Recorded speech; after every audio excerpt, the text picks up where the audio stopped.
Am I on? I think we're live. Yeah, welcome back to the Dynasty Grind. My name's Peter Howard at PA Howdy on Twitter. This is a DLF live stream as well as a my live stream. I don't know.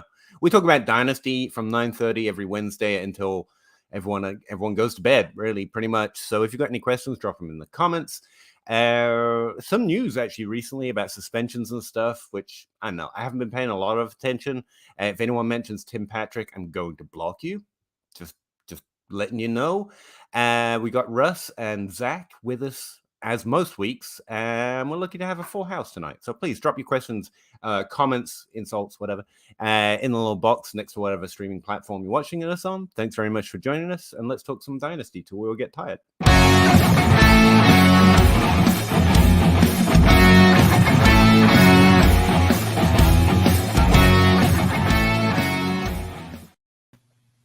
Yo, how you doing, guys? Is this thing on? I thought it would be funny, and then I realized I was doing too good of a job at it, like pretending I didn't know it was coming. I was like, no, this just seems like I'm unprepared, so I stopped. Yeah, there's been some news. I have really not been paying a lot of attention lately, but I know there's suspension news, and I know there's other news that no one will mention. Did I miss anything? Debo signed. Yeah. I missed that.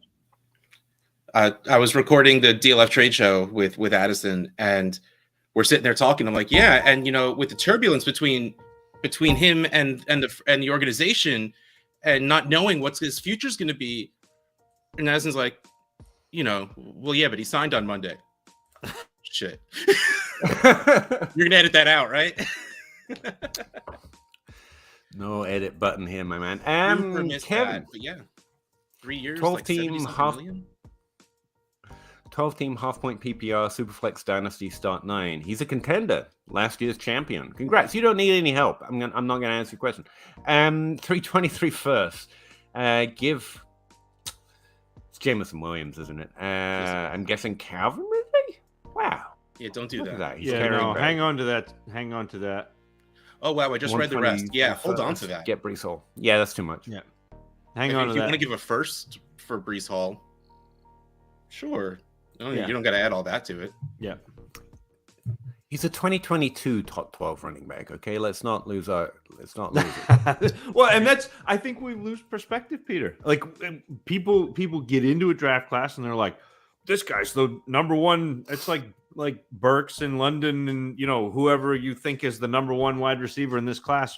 Well, they would have been like the number 4 or 5 receiver in the last class and maybe less than that in the next one. So who knows?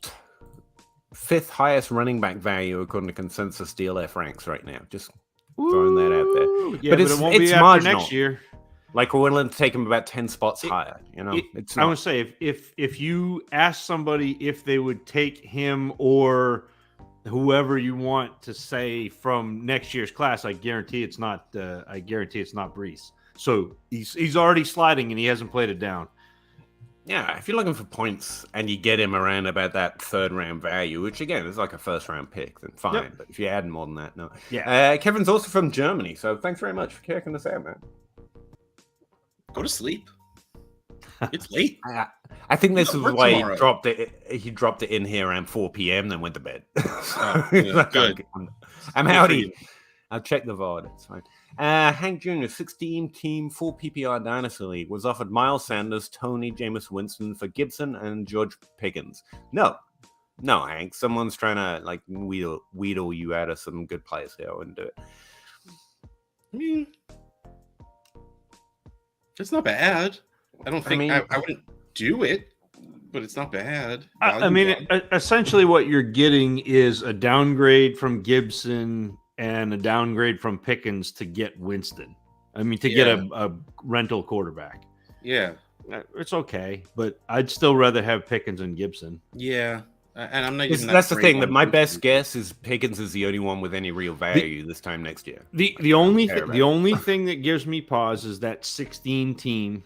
Because getting a quarterback in a 16 team PPR, assuming it's super flex, that did notice that. That might be what he's thinking. He says, "Am I nuts? Thanks, love the show, fellows. Thanks, Hank. I love you too." I think 16 team, you make a decent case, but no. In a one QB, I still would not bother. But if that is super flex, yeah, getting a QB in a 16 team super flex league for that is probably worth it.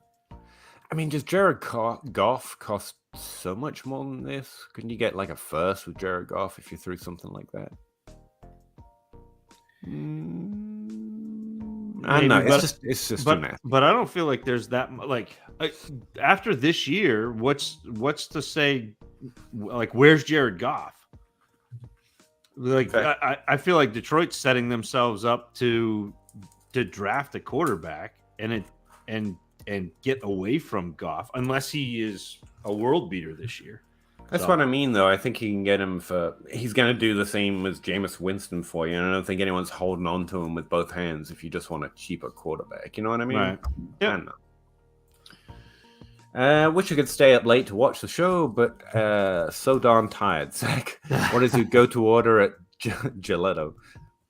No, Gelato Fiasco. Gelato rings. Yeah. Well, no, because so BJ's from around the Brunswick area, so he knows. He said. Mine's a medium dish of Maine wild blueberry crisp and some fresh cream. I dig the wild blueberry crisp, but if there is an orange flavor of gelato, Peter, I got to give the people what they want. I know I see you smirking, but if there's some type of orange, so whether they do blood orange or just straight up navel orange, if there is that, I'm going to go with the orange. I'm going to go with a dark chocolate noir. I'm going to go with, I usually do a dish of 4 and get out of here with your medium, BJ. We got to go large. So it's usually dark chocolate noir, chocolate, hazelnut, and then something that goes with chocolate, whether that's, a peanut butter or a cookies and cream or coffee, something like that. When they have, when they have a Thor, God of Thunder, which is like a local espresso ice cream. That's really good with the chocolate too. So there you go, BJ. That's where I'm at. If they don't have the wild blueberry crisp, because I'm with you on that. I go for some combination of coffee, peanut butter, and banana. Those are my 3 go-tos. Right now they have a peanut butter chocolate banana like all in one. I'm not a big chocolate guy, but in that situation, I would allow it. I appreciate it. It's allowed. I just think get out of here with your medium BJ is a clippable event. I'm just going to. C-Plant. Hey, buddy. How you doing, Connor? Nicholas J. What's up? Not much, man. Just Dynasty Grind, Hello, Alan. Who's some guys you're targeting in startups in the late rounds, 20s and 30s? Harris Campbell. Yeah, pretty good one. I know Peter's not, but yeah. Hold on. I actually have ADP up now. I just got to scroll. What's round 20 in ADP? Like a number? It's like 160. Like 240. Yeah, I'm in like the 230 area. Justin Ross, I don't care. Still taking him. Sammy Watkins. Oh, yeah. People are talking about Cade Otton. And James White. I think I'm the only guy who doesn't mind filling up a bench spot with James White, but I do. So, Peter, I know you're not going to like this. Close your ears, but Tyquan Thornton is going back in that range. Yeah. The receiver that the Patriots drafted this year. And while a lot of things have to break right for him to break out, I do think what he does, both with the routes that he is adept at, which is like that little, man, he's so good at that little slant route, and his speed really pair well with what Mac Jones does well, which is throw receivers to the place where they're going to be, as opposed to making them stop and go back and make a play. And so if you put that with a player who runs slants and is really fast, Jones hitting him in stride, letting him continue to be fast, that's a stash that I'm looking at back in that area, Nicholas. I mean, you got a lot of veteran backup running backs down there. Damian Williams, Mike Davis. KJ Hamler's back down there. But I don't know why you would ever take him. There's no reason to take him. Well, we can't talk about it. It's like Bruno. There's a guy named Chig Okonkwo who is a tight end for Tennessee. I want that guy because of his name. I've got a table that can actually pull that up right now. Players I'm drafting slightly higher than some after like pick 220. Tyler Batty, Sammy Watkins, Keontae Ingram, and Sam Howell. I don't know why Sam Howell. Apparently, I'm abnormally high on him. I just put him next. You're talking to the two right people for that. Yeah, I got some Sam Howell too. Whatever. In fact, I got a first round Sam Howell pre-draft. I got a 4th round James Cook. I was arguing about discussing politely, obviously. Josh Allen and Patrick Mahomes, and who's the best league winner type quarterback. And I was like, both of them their rookie year. That was the only thought I came away with. Like, if you want that quarterback, you just get him in the rookie draft or stop paying for him. Yeah. Sam Howell isn't that, but that tends to be why I elevate that bottom rung of quarterbacks. Well, but that's the reason. That's the reason why we were arguing 4 months ago or 5 months ago about Trey Lance, because that's what his upside is. Except the fact he's never been down. But let's just agree. Let's just agree. Okay, Peter. Joe Herbert, rock and roll. Wrong show, but Zach's here. He could probably whip out some rock and roll for you. Hey, John Bosch. Bosch. Hey, guys. Hello, everyone. Russ, you mentioned Addison. My brain told me to hit the like button. I think you guys are onto something with Every once in a while, we just got to say, Addison Hayes, what? Yeah. Hit that Addison Hayes right in the face. I mean, the like button. James Flatley, 10-team Superflex Dynasty League, 4 PPR, no tight end premium, start 10. He would send Aaron Jones and likely receive a 23 first. Do it. Yep. And 24 first. Oh, wow. Smash accept. Yeah. Yep. Yes. Yeah. Yes. I mean, I love Aaron Jones, but like I said, I liked him earlier this offseason, and now he's back to the top. I hate him. I'm back on it. Well, and Aaron Jones is probably a top 6 running back this year.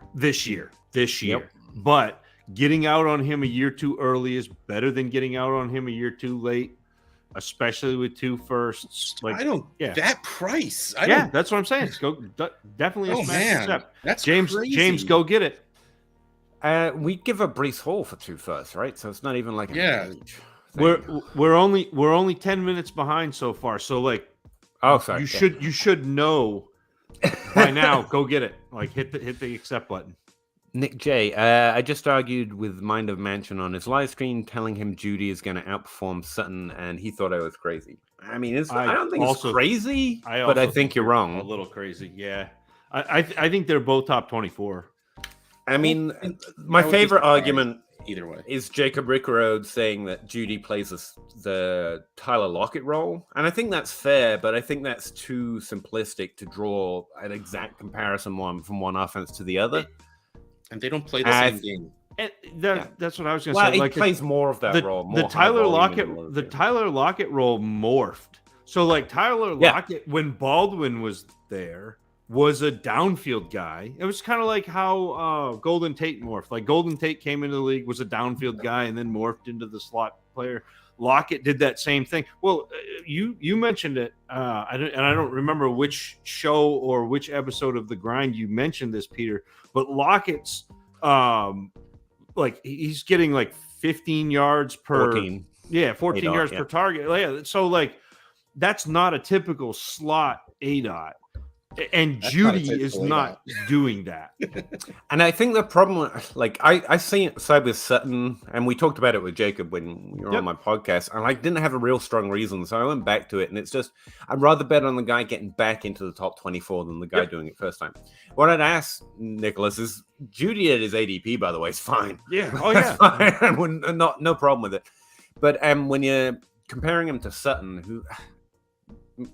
Zach's pointed out that Sutton goes higher in some instances or lower. It depends on what you're looking at for ADP. Yeah, it doesn't matter. You take the guy that you think's more likely to do it. I worry that falling into Judy is falling too much into the I've got a second chance at the player I thought would do it by now. Don't fall into that. Like PFF ranks him highly. Everyone talks about how great he is. There's a difference between a good player and a good fantasy player. It's not necessarily the same thing. And I would let yourself have the out. Like at this point, we should have seen more. We saw more from Sutton, and it hasn't been any more positive from Sutton. July Superflex ADP, Sutton wide receiver 24, Judy wide receiver 28. Yeah, so they're right there. But again, DJ Moore, corollary, and Curtis Samuel. Don't take Judy just because he's cheaper. You have to believe that he's going to outproduce him, not that he's cheaper. And I don't think there's a good reason to think so. More get closer. Yeah. I mean, they're so close. So yeah, you probably have to say pick who you think is going to score more. I would do that in any instance. There's very rarely the value means more to me than who I think is going to be better. Like I want to take my shot strongly, if you know what I mean. Having said that, if you can't get Sutton, I've got no problem. Like, well, I'll trade a little bit less for Judy because Russell Wilson can move mans, you know. Wow, they'll both be very boring robot like man. Peter, this is an episode we're going to be talking about next year. Like Sutton, I think Sutton is a top 12 scorer this year in Superflex in PPR. Like I think Sutton is a top 12. You don't have to explain to me. I'm looking him up furiously, but he's a value in my ranks. Like not high enough. I can't get high enough. He's drafted 76 overall in Dynasty Superflex, and I got him to 54, which means he's a value. But like, it's still there's just players that his only people are in on him. Yeah, and that's fair. You got to pay it. Yeah, but I definitely think that's possible. But you can also.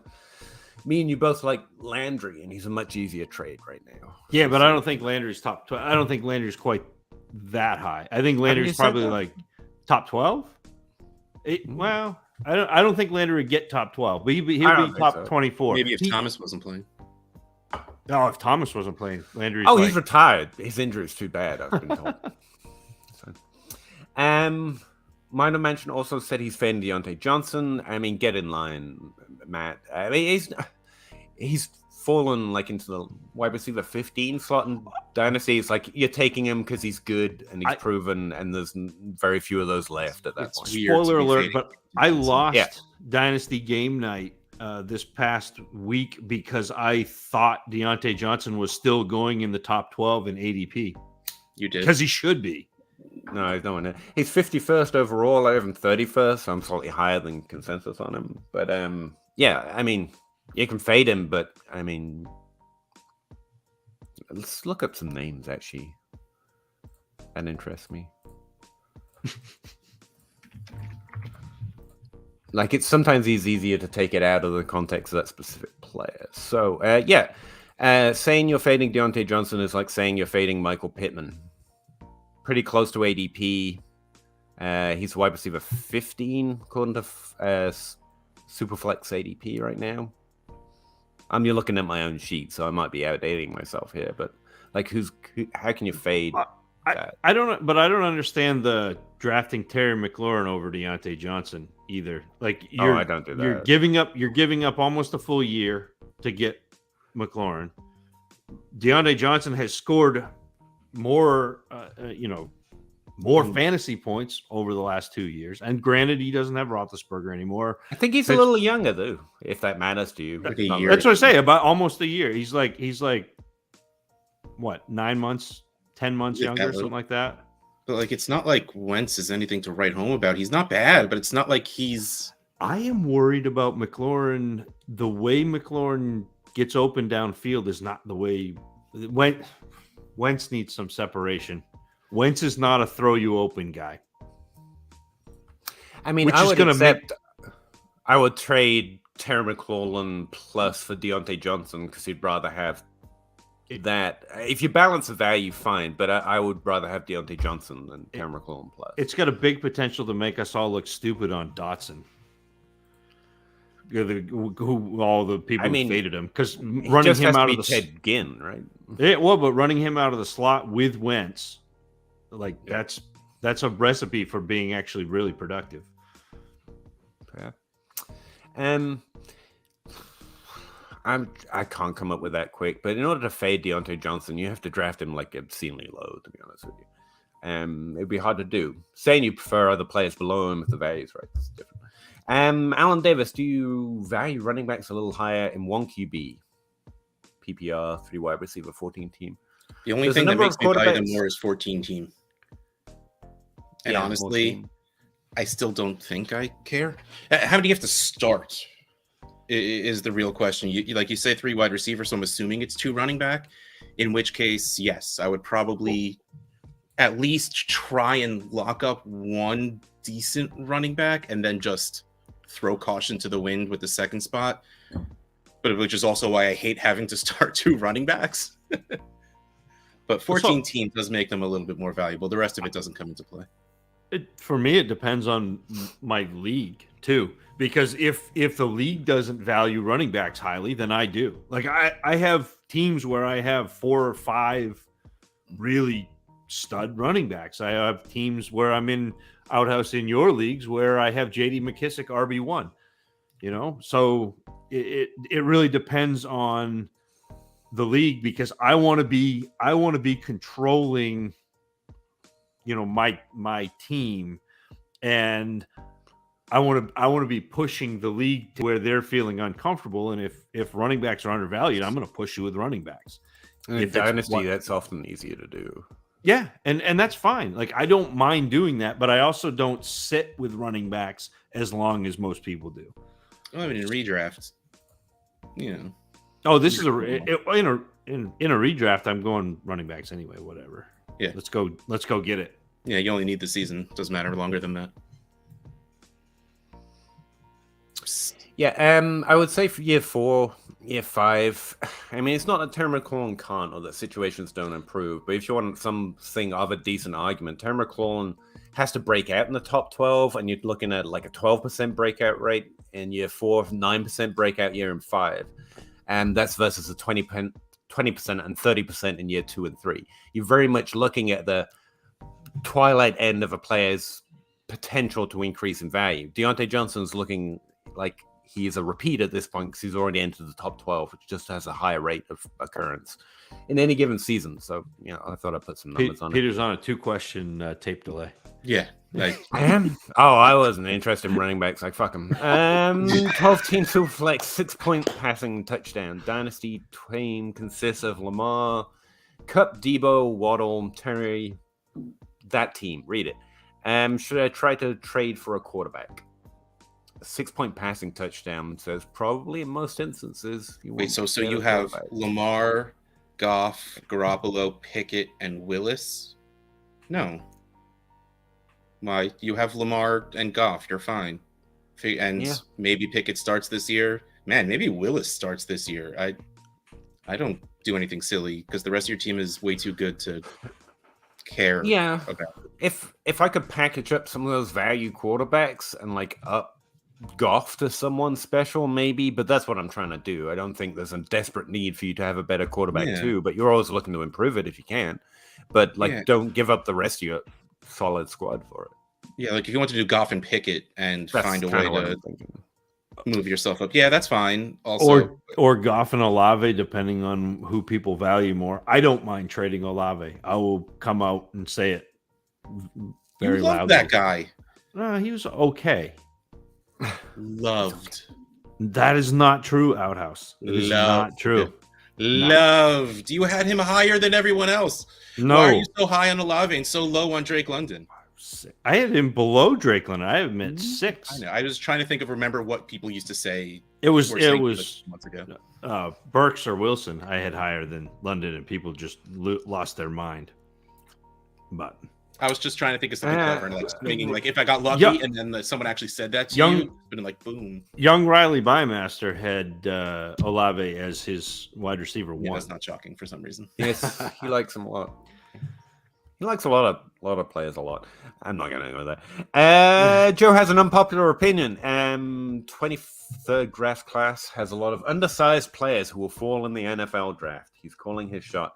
I have no idea. Like, that's the unusual thing about the combine, because I don't have to use college weights and size, which always seem to have no relation to a player's actual size. Right. But Zach, you've probably seen a couple of them. I hear you watch the games and stuff. No, he doesn't want. No, not yet. I have not seen anything, Peter. Interesting. I know When was nothing. the last time you remember someone falling because of size, though? Like, especially, I mean, let's just stick with like wide receiver. Small wide receivers are getting drafted. No one cares about their size anymore. Like BMI Twitter just ain't it, because NFL doesn't seem to care about it. Running backs. I already know. There's a comment later in this comment section here from Bob Gilchrist about Tutu Atwell. Just gonna let you know about that in advance. But yeah, I mean, I don't care. I think the NFL has a preference for size. It does. I think that's fair to say, but it's much more concerned with the 40 time, if anything. I mean, it's not that those things have an effect on their ability either. We just take the draft capital as the sum. But yeah, maybe. And we'll find out, Joe. Come back in a year if we're still slogging it out. We'll find out. When we are still slogging it out. Yeah, I know. Let's face it. We haven't quit this far. We're just kind of unable to stop now. The momentum's just built up.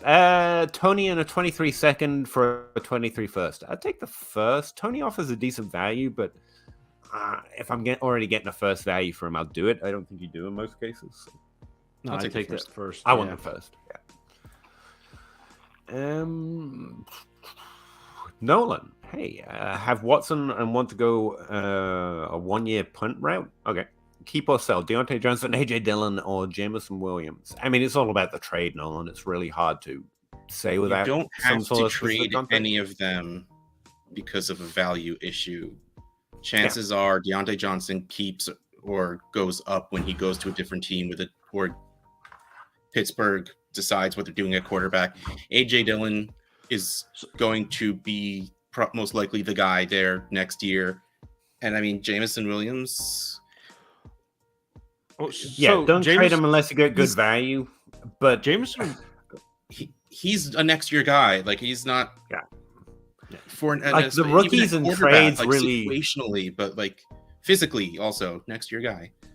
Rookies and trades really blow me away. And this is the first year I started sending out trades for rookies before they play, because I didn't know that was a thing we could do. I figured you would have traded the pick if you didn't want the player, and now you're looking forward to seeing him play. I would say in a vacuum, which you should not take any trade in a vacuum, but AJ Dillon and Jameson Williams are strongholds right now. You probably should not trade them unless you're getting ridiculous value. Deontay Johnson's value seems too low right now, especially considering what we were just talking about. But again, we'd probably have to get an idea of the trades. There's no problem in shopping anyone. It's just you don't trade it if you don't get it. The value, right? That's about to say it. Is now. Oh. JCast, 12-point PPR non-superflex. Would you trade DK Ayuk 23 first and 2 23 seconds and a 23 third for Justin Jefferson and Cortland Sutton? Vehemently nods his head yes. Yeah. Do it. That is a strong yes from all three. Yeah. Andrew Wilson, 10-team superflex PPR. I trade Kareem Hunt, 23 second and a 24 second for Cam Akers, 23 third and a 24 third. Good. I think I'd rather have Akers. I mean, yeah. That's fine. I like it. Yeah, I think that's fair. Hunt and Akers probably have similar upside, downside, but range of outcomes as well. If we start incorporating injuries. Yeah, no, give me Akers. Akers is probably worth more. I would say at the very least you can turn around and trade Akers for more than Hunt. I think that's where I'm right at. Now. Should be able to. We like it, Andrew. Good job. That's how excited we get when we like something. Yeah, we're disheartened veteran dynasty players. There's no joy left in the world. There's just value. Come on. It's a cap tip. FF Lefty. I love that Zach is in on Thornton. I mean, it kind of feels like the Deontay thing. Like, how can you be in on a player barely drafted? But yeah, it's a good point. Draft capital. It's one Matt Spencer keeps pointing out as well, because we all ignore him, but he's got draft capital and a decent skill set. I don't even care. Like, the draft capital is great, but so this is when we talked with Jacob, and I said, draft capital is great, but the one thing that just eats at the back of my mind is it only takes one team It only takes one team to draft a player highly, and then he's got draft capital, and they could be the Jets. Like, they could be morons. Yeah. And so that's it. And look, Belichick does not have a great track it is a record. good thing to keep in mind. Yeah. No, it does not. But I think Lefty's attitude here is fine. At the end of a draft, honestly, why the hell not? If you're going to take a sleeper, fine. The only thing that will stop me is if there's as long as you've stocked your running backs already, he can throw a shot like that in a wide receiver free. It's fine. Recovering Ridley Truther. How's that going, by the way? Yo Gents in the 12-team PPR Superflex best ball draft. Kirk Cousins, Tony Pollard in a startup draft, and they'll both be available on the 10th. I don't get the Tony Pollard love. I don't at this point. I mean, fine. It's Kirk. He's got a chance to be the wide receiver 1 in Jacksonville. As much as that pains me. Yeah, he'll be fine. Yeah, Tony Pollard, you're one of those running backs everyone just clings onto with both hands until they've given everyone in the league a Zeke injury or a random 40 yards. Yeah, but haven't you seen his efficiency, Peter? Sorry. Oh, okay. No problem. That's okay. I can't formulate that joke quick enough. Forget it. Matthew traded AJ Brown on 24 first for 24 fourth for T. Higgins. Traylon Burks just thrown in there, I guess, and Kenny Golladay. Then flipped Burks for DJ Moore, Lockett, Albert O, and Goff. That's a big trade. Did he say this? I like that. Anyway, yeah. But yeah. I don't know. I would have done Burks. No, I would have Burks for Moore and Lockett. Yeah, I probably would. Yeah, I definitely. You traded AJ Brown at 24 first and a 4th for T. Higgins, Kenny Golladay, which is a great trade. DJ Moore, Tyler Lockett, Albert Okwuegbunam, and Jared Goff. Yes, you did great, that, Matthew. Yeah, I would say the only bad things about these trades is you're getting way too much in each one. Like, there's no way AJ Brown in the first brings you T and Burks and then a throw in, even if it is Golladay. And there's no way Burks should get you like 3-4 very potential players. Like, you're just getting too much. Well, stop it, man. Who do you think is worth more, AJ Brown or T. Higgins? Worth more. That's a different question. AJ Brown in by ADP, but yeah, that's what I think at this point I may prefer Higgins. It's close. Yeah, I know it's Okay, just curious. Because like the 24 first, I mean the 4th, whatever, but like 24 first and whatever little difference between AJ Brown and T. Higgins, I mean, that's fine being Burks. I mean, Golladay at this point is a throw-in because no one thinks he's ever going to do anything ever again. Right. Except for Jacob Rickroad. He's on Golladay. I'll always have like a place in my heart for him to... That's what I mean, though. You're adding a 1st and a 4th to get T. Higgins and Burks. And Burks is a 1st because that's literally was just drafted. So it's AJ Brown for T. Higgins. Right. That's too much because Brown is worth more. If you know what I mean. Like, he did well, Matt. We like your sides. Don't get me wrong. That's what I mean. I can't speculate that I get that often. That's why they're so great.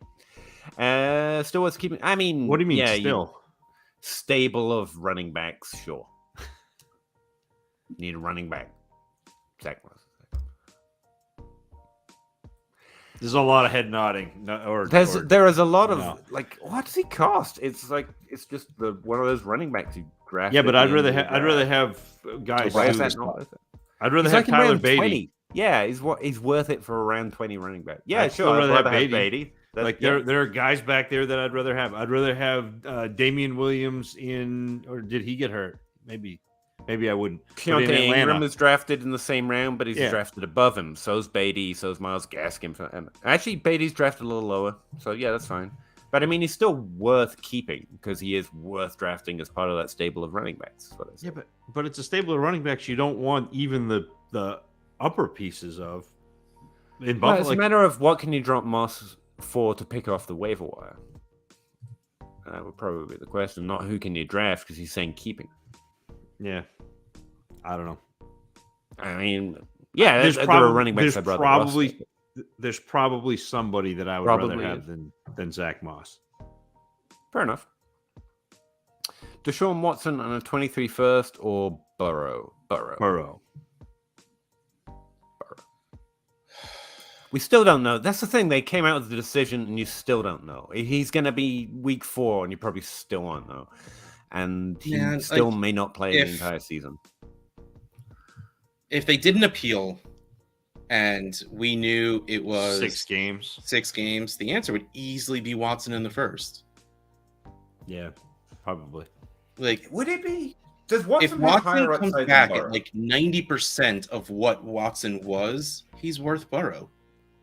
Watson was up like a QB1 talk. Yeah. But so's Burrow.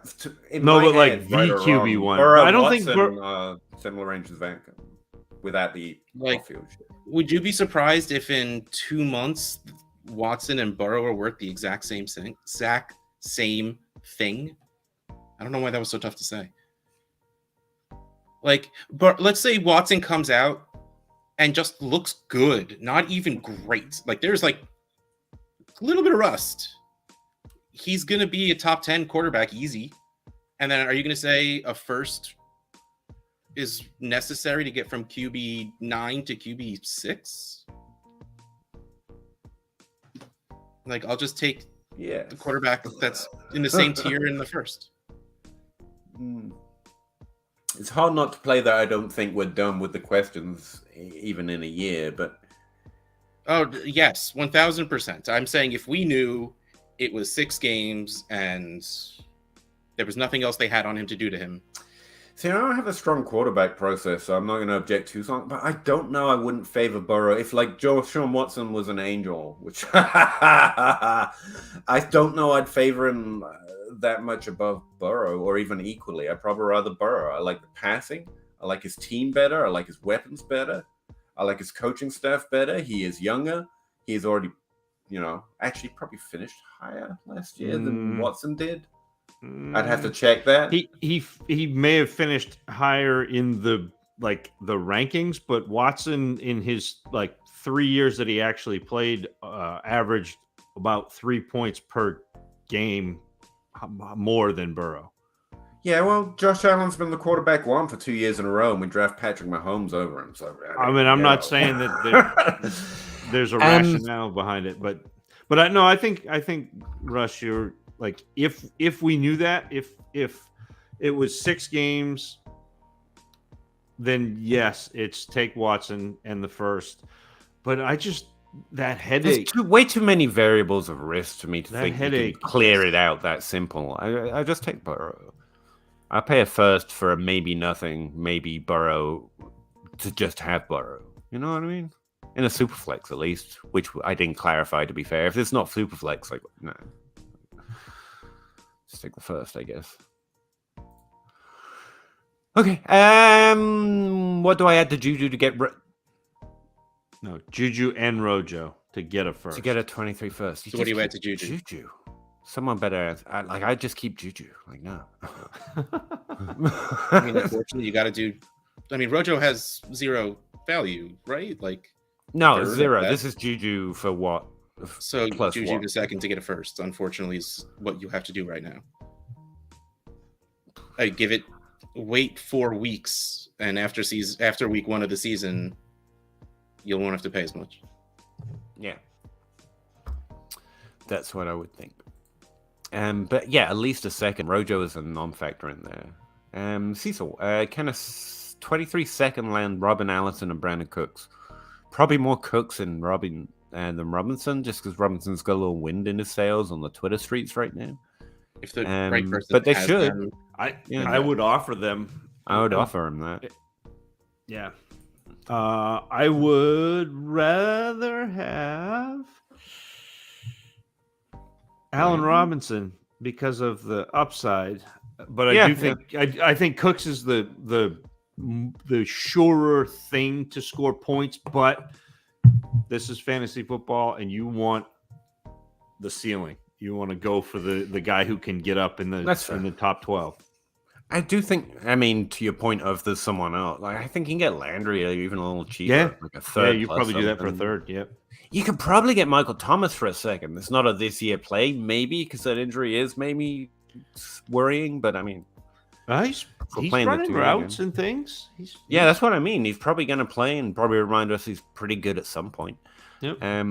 So Michael Thomas. But I mean, if those are the two you're looking at, both of those would be fine trades. Absolutely. Favorite. Maybe Robinson over Cooks. Offer that one first, offer the other one second. After it's rejected, or if it's rejected. Jake Reed, 12-team Superflex, half-point PPR. He is rebuilding, he thinks. Would you trade Trevor Lawrence on 24 third for Winston and a 23 first? Ooh.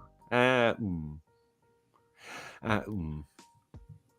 mean, it's Superflex and it's 23 first. I'm a little concerned on Lawrence, but that seems a little low based on where he's... Wait, would you trade T-Law and a 24 third? Which is nothing. For Winston and a 23 first? Yeah. Yes. Yeah. I mean, I don't know if I feel great about it, but I do it because you'll have a 23 first that you think might be early, in which case either you draft or you have a golden trade chip. I mean, T-Law on his own is manager specific at this point, and especially if he doesn't do very well, it'll be even more specific. So, and there's zero risk in a 23 first. So yeah, I would do it. That's DJ wild. Moore, Terry McLaurin. Yeah, it's DJ Moore, my man. DJ Moore. Anyone need to add to the reasoning there? I think DJ Moore. It's still even consensus. Isn't he younger than Terry McLaurin? If it matters, they're also both probably top 24 wide receivers. And if the argument is the offense is improved, that can also work for both of them. And I think actually DJ Moore's performed better on like a per attempt basis. So yeah, it's DJ Moore across the board. He's like 2 years younger. Yeah. Not that matters, but I mean, it matters a little bit because value exists. But yeah. K-Mac, rank these wide receivers: Bateman, Jameson Williams, Sky Moore, Elijah Moore, Hollywood. Hollywood, Bateman, Jamo, Elijah Moore, Sky Moore. Oh, see, I want Bateman, Hollywood. No. Flip Jamo and Elijah Moore. Hollywood, Bateman, Elijah Moore, Jamo, Sky Moore. Yeah, see, I want Bateman, Hollywood, Elijah Moore, and then it's a real close thing between Jameson Williams and Sky Moore for me. I'm doing it based on value, but I would prefer Sky Moore personally on my team over Jamo. But the only reason, I can't express my sadness enough that the freaking Chiefs drafted Sky Moore. Because it feels like it's Sky Moore or Juju. It's I carry on, but I have something to add on that. Because I like both of them, but they feel... I think Juju can be successful down the field more than what he was used in Pittsburgh. I do think he's better out of the slot, but I think when he was good out of the slot, they were using him down the field. But I don't think Sky Moore can be that outside guy. Correct. Juju's a lot more versatile, would be my guess. Yeah. I have ranks, so I just, while you were talking, took the time to pull them up. Marcus Brown, Elijah Moore, gap. Rashad Bateman, gap. Jameson Williams, and then Sky Moore. I know. Somewhat equal, but I prefer Jameson Williams for sure. I've been asking myself that a lot, Russ. That's why I kind of said I wanted Juju last year, but I knew, I wrote up Deontay Johnson, pointing out he was a pretty common breakout into the top 12 last year, and I ended up with no Deontay Johnson because I preferred Juju. And I don't have an answer, but it's really I found it used to be DJ Moore and Curtis Samuel. It's a rule I default to a lot now. Just go for the one that you actually think's better, not the better value. And I still rely on that. But in a crowded field like that, I don't have a great answer. So I missed out on Deontay Johnson because I liked Juju last year. I'm going to miss out on Sky Moore because I like Juju this year? I think so, because I don't think I like Sky Moore nearly as much as I liked Deontay last year. Because he's a rookie and there's a lot of built-in... I just think his college production is a little exaggerated. So I'm a little concerned. Which is why I have him below Bateman. The exact opposite. But yeah, I don't have a great answer, but I would love thoughts on that. If anyone's got a way of like liking more than 2 players on a single wide receiver core that there's not a great, I think I'm going to miss out on Sky Moore because of Juju, and it sounds way too much like the mistake I made last year with Deontay, and I don't care. Just pot committed on Juju right now. Jake That's Reed, the same team question. Half point PPR. Aw. Could let me stumble across that by myself.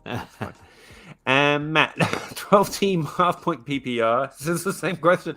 1 quarterback. No. Have Cooper Kupp. Would targeting Sky Moore, Amon-Ra, and a 23 first be good enough return?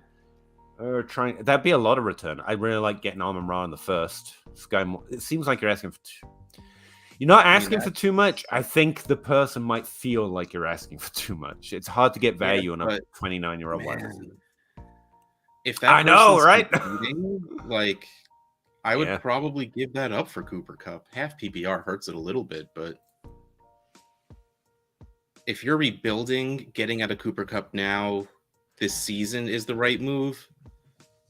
I like this. I think it's fun. I mean, Amon-Ra is going to be good. Again, half PPR hurts a little bit. 23 hurts him a lot. And Sky Moore, we've been talking about it. Like, there's the chance there. So that's why I think there's a lot of on that side, which might make someone just go, just give me Kupp. It's fine. I'll do it. There's running backs coming next year, and that's what the 23 first speaks to me. Not to mention, especially in 1 quarterback, like we're gonna get some running backs pretty soon. Now's a good time to get rid of Kupp. I love Amon-Ra, but you're right about the half point. That's a concern for him and Sky Moore, frankly. That first is tempting. Like I've been taught by Dynasty Outhouse on this very show, like getting a first for Kupp is somewhat more difficult than it should be in trades. I think I've heard him mention that a few times. That's what interests me. Like, I'm not sure I'm getting a 23 first for Kupp all the time. So this would be one that if I accepted that for Kupp, I would immediately be shopping Sky Moore and Amon-Ra St. Brown. Yeah. Like that. That's what my team needs shaking up. Yeah. Then I would do it. 9 times out of 10, I'm probably just keeping Kupp. Yeah. You talked around to the right solution there, I think. Appreciate it. Okay. That's what we do, Peter. Why you're here. Joe, looking to acquire ETN. Not now. Don't do it now. Too late. I jumped in here 2 months ago. ETN's now no, I wouldn't. No. Especially with James Robinson. Sorry not to be coherent, but it's practicing. Yeah. No, not now. Look, don't give a projected early first for him. If you want him, you're going to have to give that later first, and there's a chance of hurting you. Now. But that's the price. I mean, this is a pissy little answer, but like 2 months ago, you would have got a pretty decent trade on ETN, and you could even flip him there if you wanted. Now the risk is built in. I play Dynasty to try and manage risk a little bit because I don't know the future. Instead of trying to write the perfect story of what's going to happen and be disappointed every year, ETN's now got way more risk at his current value. I think it's too risky. Don't give a first up for him without some sort of plus or it being some sort of other trade where you might have an out where you don't get wrecked by it. Yeah, in April, ETN was running back 20. He is currently running back 11. Wow. Or I may be wrong on that. He may be 12. I would say we hate saying "I told you so," but we love saying "I told you to." It's why we play Dynasty. Why would we lie about this? Like we adore saying "I told you so," and we told you so. Yeah. Speaking of, I told you 13. So, sorry, 13. I think we're a little wrong at that point. So yeah, we didn't see. Speaking of, I told you so. Elijah Moore ticked back up.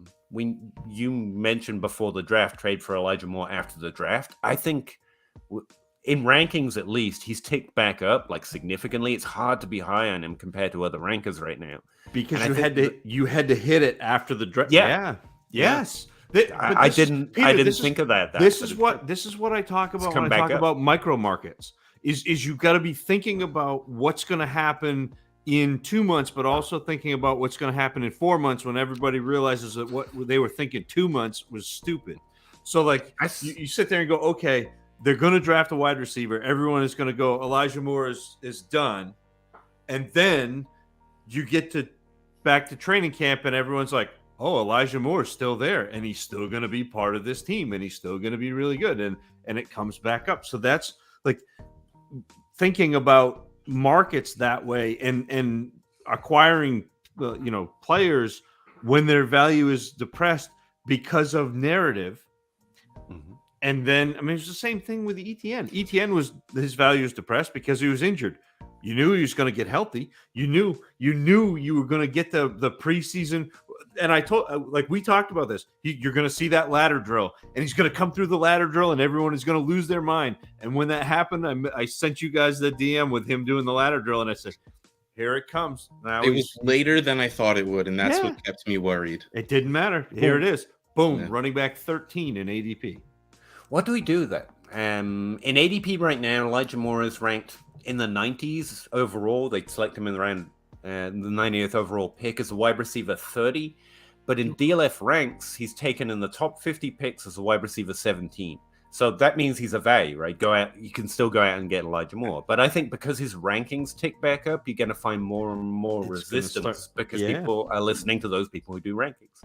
It's a weird like delay. If you follow the rankings, you can see what's going to start being more difficult to do. And ETN and Elijah Moore are now both too difficult to do, I think. But that delay is not as long anymore. It used to be there was a big lag. But now people are so plugged in that delay is not very long. So you gotta be ready to hit, those values. And shameless plug for Russ, but you should be listening to Russ doing Trade Addicts, because if you want to know how to trade, if you want to know how to go about trading, if you want to just like understand that, like Russ is fantastic at this. I have learned so much from him and Shane Manila, but he's not here, so we'll focus on Russ. I've learned so much from Russ. Like it's invaluable, and you don't even think about it, but you start listening to people trade, and you start understanding the concepts and understanding what you need to put together to get trades done, and what you need to be looking for in other teams, to match up with what you're getting. And it's immensely valuable. So you couple that with focusing and looking at the micro markets, and you can do some serious damage in a dynasty league. Hey, Russ doesn't do well when people say nice things about him. So that. God, why did I pull that into third person? That was awful. Ugh. Sorry about that. I liked it. I really enjoyed it. My favorite thing about you, Russ, is Sean says, I traded 420. I don't want him to leave. I'm not doing it anymore. I traded 423 first for Najee, Cup, Terry McLaurin, 12-team Superflex contender. I don't hate it. What with the value of first right now? 423 first, but you got good value out of it. Yeah, I mean that's. Speaking of everything Zach just explained to us, isn't this kind of the same thing in the opposite way? Everyone loves 23 first right now. Yes. So you're like, I will handpick my perfect team. Thank you. And that's gonna happen. So Peter, this is perfect. This is a great segue. Sean, you hit this absolutely perfect. So you're ahead of the game on this. In 3 weeks, every single podcast is going to be coming on telling you need to trade your 23 first because they're so valuable. In about 5 weeks, you're going to be able to get 23 first at a value. So, but you got out ahead of it, got value for your 23 first. It's perfect timing on your part, Sean, whether you were thinking that far ahead or not. But this is going to be a thing where 23 firsts are going to have a dip because, like I said, 4 weeks, every single show that you listen to is going to tell you 23 firsts are insanely valued. You should be trading them to reap the value. About 2 to 3 weeks after that, everybody's going to be trading 23 firsts, and they become a value again. Because you have a lot of very good dynasty players out there who are also very smart, and they'll be contenders that hold on to their first. And one of the big reasons they hold on to their first is well, if they're lucky, they have no injuries and they just coast through and do well. They have a good draft pick. Well, a later first, but still a first. But also, they get into that season, CMC gets hurt again, something happens. They have that first, which has a lot of value to be able to trade away. And once one person does it, floodgates. Like it, one person doing it will be like, oh crap, all right, arms race time. And then anyone who has a first is going to start doing it, and then you can just drive up the price over and over again. Weird part about 23 is the arms race has already happened. I feel like in most of my leagues, those are willing to go in on first have already acquired them, and those that are willing to trade them have already traded them, and we're kind of in a hold. I love pieces of little nuggets of definite advice. DLF loves it too. They keep putting it in their writer's guide and then reminding me of it because I don't do it very well.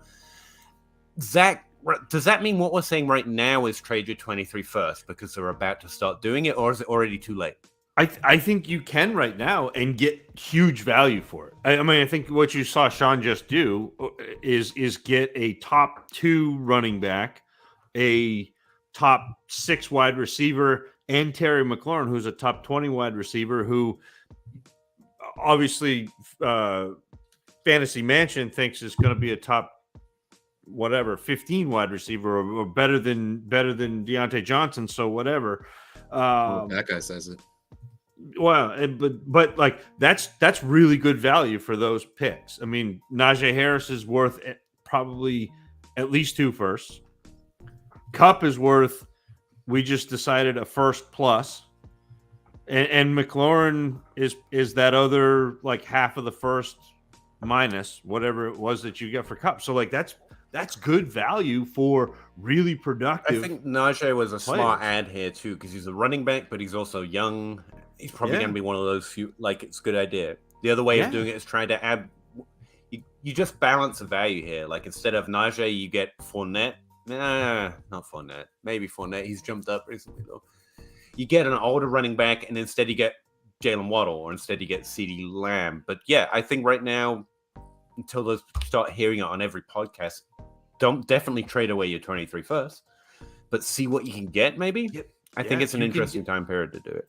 Yep. Just checking that was actual advice you were offering out that I can blame on you later. Well, I didn't say it, but Zach came up with this idea and then claim it if it works out well, FF Lefty, the Pog file was talking about 22 for Terry. Yeah, I trade a 22 first round picks for almost every good wide receiver, any wide receiver that's he's just saying he's saying Terry over McLaurin over Deontay Johnson this year. Oh, okay. Okay. But again, if you're doing a 1-for-1, like player for player, unless you're specifically talking about a draft, which maybe he was. If you're doing a 1-for-1 player, that's some serious hubris. I mean, you're just betting that you know more than what you actually do, because there are way too many variables to figure this out. I still will take Deontay Johnson, but. Well, the thing is, you have to add to Terry McLaurin to get Deontay Johnson. So if you're adding a second, I'll be like, sure. If you're not, I'll take Deontay. You see, there's a video. That's what I mean about the values too low. The values too low to really be. I did. No, he intercepted an interception. Yeah, like reach over the quarterback's hands and just like. I definitely. Newland season, baby. No, it's here, Peter. It's finally here. Etienne and Gainwell for Henry and Fournette. Henry and Fournette, very easily. I'm balancing between, if you're offering this, you're probably going to insult someone. If this is on the table, then snatch it quick. No. I don't know. It's probably not, because you're going to get those youth people that will want ETN, and I still like Gainwell as a pass catcher, but like Henry and Fournette, they're on their ways down. But oh man, those points are going to be beautiful. ETN does not have Henry level upside in his range of outcomes. Like, everyone has every range of outcome, to be fair, but like within a reasonable range of outcomes, no. And this is the thing, this is what we mentioned before. Like, ETN's value is too high. Henry's value is too low, by the way. But yeah, Henry and Fournette, like, But 2 top 12 running backs for a maybe top 12 running back, but he's young. No. Eric, 12-team keeper leagues. Keep 7 from last year's roster. My first 5 keepers will be Josh Allen, J.K. Dobbins, Brandon Cooks, Donald Mooney, Mark Andrews. Which should be my last keepers? I need to know the cost of keeping them to answer that question. I don't care. It's wide receivers. The wide receivers. Just don't care enough about keeping. I have a neat little system I use. But yeah. It's about the cost of keeping it for me, but if you need an answer, I think our houses is fine. It's good, even. Brendan, 12 teams through flex, start 10. I have an offer on the table. Send Burks, receive Saquon. Yep. Don't care who you have. No, just 12 teams, take the value. I like the value already, but have Jake. Yeah, don't really care about what you have. That's rough for me, but I yeah, my ranks would say take Saquon, so I guess I have to stand by it. You can't count on rookie wide receivers week 1 anyway. So you can't count on rookie wide receivers their first year, except for like maybe the last 6 weeks or so. Exactly. It's Dynasty, and I think Burks is going to do pretty well, which means he'll be worth more than a running back, even if Saquon. But yeah, it's Saquon, but that's rough. Zach, any thoughts? I know you like Burks too. Come on, back me up here. He can do it. He can be worth more. Well, so this is a situation where, Brendan, if your team is competitive, then yeah, probably I do that. But I may wait on this a little bit. Like I may wait to see if my team is competitive. That trade is going to be there. You're going to be able to trade Burks for Saquon this week. You're going to be able to do it, at the start of the season. I would wait to see if I'm competitive on this one. I do think if you're going to trade for a running back, Saquon is one of the ones I would trade for. That's one of the guys who has that top running back potential, that RB1 potential, because he's a good pass catcher who's going to get 25, 50 carries. And I think man, what can you get for JT? Anything. And now we're just completely destroying the question. Like why not do 7 other things? But you take Saquon in this trade. I think that's the answer. But looking at my roster, I'm like, JT is the one I'm interested in. Like JT, you can get Saquon, right? Same position trades suck though, so you'd probably rather go lower and get a plus. But Saquon plus for JT, I would do if they're that stupid. But yeah, you take Saquon in this trade. But so looking at this team now, right? Superflex start 10. So you got your 2 quarterbacks. Then you've got JT, Chubb, Mitchell. So now you're at 5.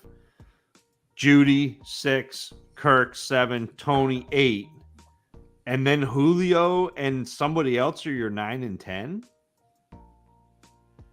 Like, are you? That's. Well, he didn't list the tight ends. Yeah, I guess hopefully he has one. In which case, you're just filling one player in. Yeah, that's not bad. I don't know. That's close. I guess it's probably Saquon, but Saquon gives him that. It. Yeah. It's Saquon for this year for sure. And you might as well play for this year. No, this is a tough one when my dynasty instincts just come out and I'm like, give me a young wide receiver. But I do think it's like Brendan. No. I'll always take the value now. Honestly, that's my answer. I would look for other trades. I think Zach's right. If you can trade Burks for Saquon right now, you can do it in 3 weeks. I'd leave it on the table and try and see what else I could do. Because he trades Saquon to someone else. Definitely a good. Well, so if you're good at trading, you can go versus right there for sure.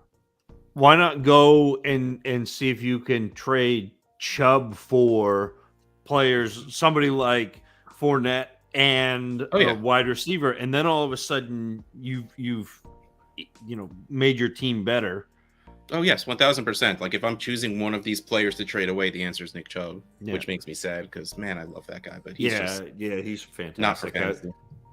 Alvin Kamara, Derrick Henry, both have fallen well below value. Yep. There's other running backs. I don't know. Like I don't like throwing my value at running backs. It's my instinct. Brandon, it's the giving up. It's the giving up Burks, who we think is going to be a pretty good wide receiver and is young, for the running back, and that's so. Yeah, to me, this is a trade that if I had Saquon, this is a trade I would be making to rebuild my team. And to be also doubly, triply clear here, it's because it's Burks. If it was London, I'd be like, it's rough, but take Saquon. Like Burks is the one in this draft class. I'm like, I kind of want to wait and see on. But yeah, Saquon. Alec, another one for you guys. JT and MVS, so just JT.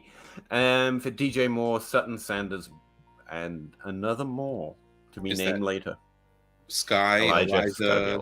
Rondell. Could be Rondell.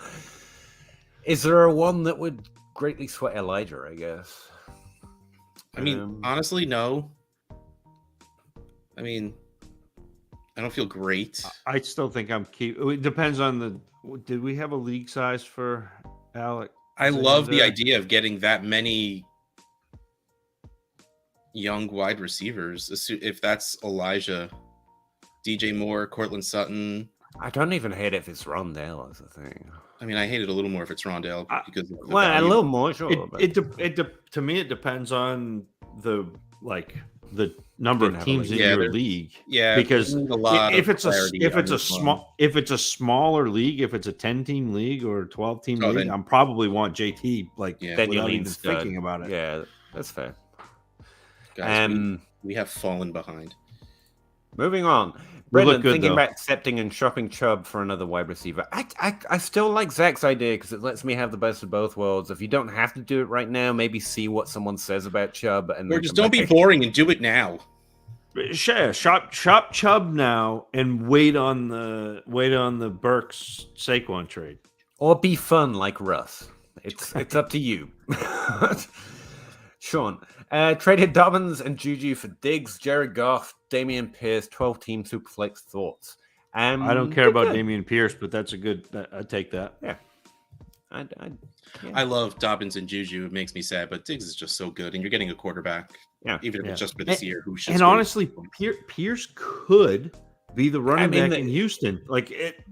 I prefer volume arguments. It's fine. He's fine, and there's volume there. They also went with 4 running backs last year, so I don't know if they care about sticking with one. Yeah, but it's a good trade. You got Diggs, who's fantastic and will be fantastic for at least 1 or 2 more years, and Jared Goff will.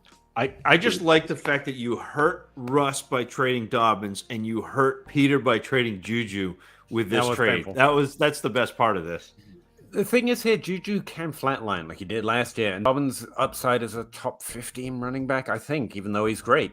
And you're getting a quarterback in Superflex and a top 12 wide receiver, even if it's just for 1 year. It's just that side. And Damien Pierce, I mean, got a roster of players I don't like, so I can make more trades, so fine.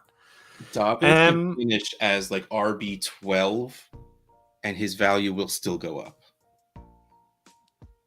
Well, yeah, if he finishes as a top 12 running back, his value will probably go up. Up. What is he now? That's a good question. Oh, wow, he's RB18. I didn't realize he fell that far. But yeah. Let's see who's above him. Let me click the running back so I don't have to scroll. Alvin Kamara, Cam Akers, Aaron Kamara's Jones. going to fall. Jones is going to fall. Fournette's going to fall. Chubb's going to fall. Cook will probably fall. Eckler's going to fall. Dobbins is going to move up decently by default. And then if he does well, Derrick Henry falls. Saquon most likely fall. And McCaffrey, he's different, but still, he'll be 27. It's the same thing with, like I said about Javonte coming into this offseason. He was going to be a top 5 running back by default. And I think Dobbins is going to be top 15 by default, but also could go much higher if he scores pretty well. And he'll do good, and he's a good player. He'll do good. He'll do well. He'll be a top 24 running back, top 15 easily. He can also do good things. Like, he could do good for the world. It's not just about football. Getting Jacobs coming back. Yeah. Sorry, I was thinking about this next one. Peyton, 12-team 1QB PPR. Pitts, Renfro, 23 second, or Higgins, Jacobs, and 23 first. Probably mid and commit. I mean, Pitts, most Dynasty players are just going to take Pitts here, I think. Oh, I like the Higgins in the first side. Higgins in the first is fine, especially because they didn't say tight end premium also. If it's not premium, I'd probably take Higgins, Jacobs the first, and Komet. If anything, like, I would do that, and then I mean, I don't know how I feel about Komet. Like, the dude's gonna get 100 targets. Like, and he has to score a touchdown this season, right? Like, has to. It was ridiculous that he didn't, but like, yeah.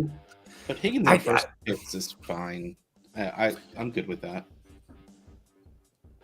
And that's the rest of it. Yeah. FF Lefty, sorry for the disjointed comment, but he was saying the 23 firsts. The players coming in the 23 are undersized. Yeah. I don't know, but we don't know. Wide receivers that are but wide receivers that are 6 feet tall and between 180 and 200 pounds aren't necessarily undersized. Maybe you think him running back. I don't know. Nicholas Campbell been gone before round 17. Good for Paris Campbell. He's fully motivated. Oh, that was the other one. Bob Gilchrist. This is projecting a negative comment I would make about Tutu. I resemble that remark. He does resemble that remark. Everyone follow Bob Gilchrist. Nice to see you, Bob. Nicholas J. I would have grabbed Thornton, but he was taking the 17th. Wow. Nice, smart player. Cameron Ward Truther. I don't know who that is.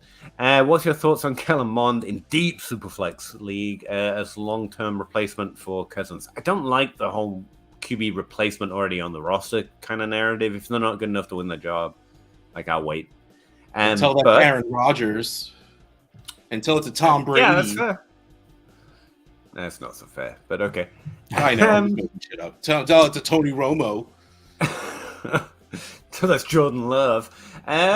Previous coach didn't like him, but he was technically younger and better draft capital than Malik Willis. I'm worried about Malik Willis, man. So, yeah, I just don't think this year's quarterbacks are the ones you want, but at their ADP, it's fine, especially in Superflex to roster a couple of them. I've heard some positive things on Mond. I can't remember, like, I remember glancing through quarterback statistics. I think it was fairly accurate. He's fine. Was he? Did anyone actually like Kellen Mond coming into the draft? I don't remember anyone being like, there's someone out there. Well, Cameron Ward Truther knows a lot about him. In a deep Superflex league, yes, you hold on to backup quarterbacks. Yeah. But like, I don't know if I have hope for it. I don't have a good argument for why it should or will or likely happen. Normally it doesn't, and it doesn't happen very often. So you hold on to backup quarterbacks in normal Superflex. But you do, yeah. So I mean, they can at least you got, the Gardner Minshew occasionally, and, decent quarterbacks behind good quarterbacks can at least have a replacement role and value in Superflex. So I don't mind dislike, especially where he's getting drafted. Do you want to hear something wild? New coaching staff. If the Vikings cut Kirk Cousins right now, it would cost them $80 million against the cap. Yep. Just throwing that out there, like, just play money. Yeah, it's just wild. Nicholas J. Sorry. I like the names you mentioned. KJ Hamler was taken. Again, this is the same thing as similar thing to Kellen Mond. It's not like I'm going to say I hate it. It's cheap enough. But the KJ Hamler and the Van Jeffersons are just not the players I like. The players you keep having to go, well, maybe this year, because that one guy, especially since they keep holding this lower value. Hamler. Nothing changed for Jefferson except for they added Allen Robinson. At least KJ Hamler has a new quarterback, and maybe that means something. Plus Penn State pass catchers, but I don't. Yeah, no. There's more upside that you could have probably. You can make an argument for Van Jefferson. He's entering, I think, third year, so he's not completely out of the arc.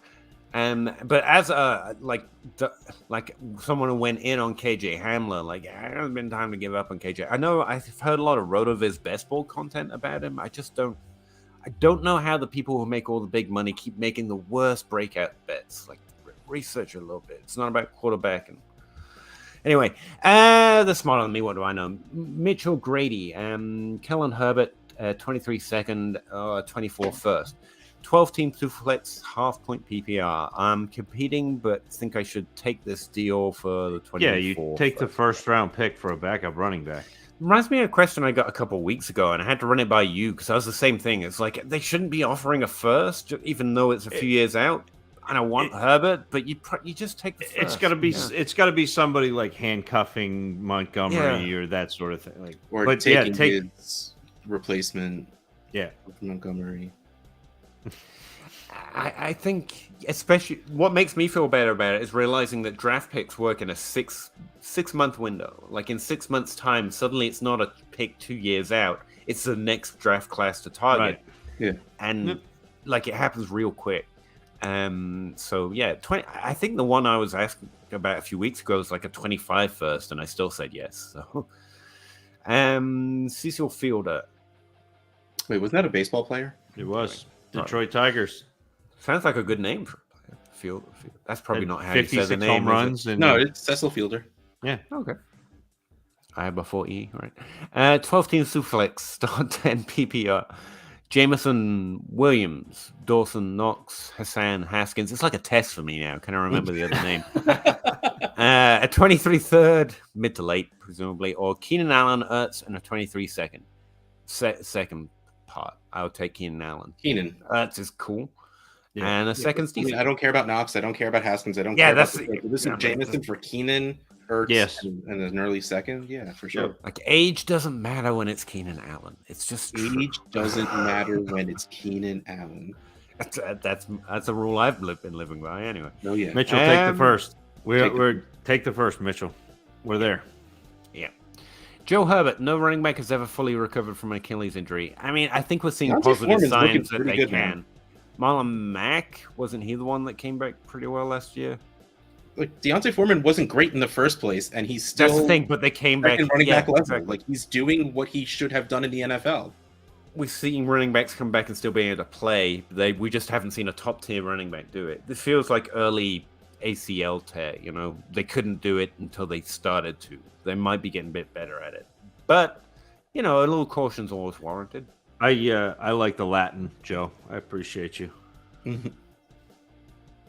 I just missed that. I stopped reading it all the way through. I think I learned that from a cartoon somewhere. You're responsible for whatever happens. Buyer beware, basically. Buyer beware. Yeah. Velas Jones, Kyle Phillips, Danny Gray, or still keeping Justin Ross. I don't care about any of those players.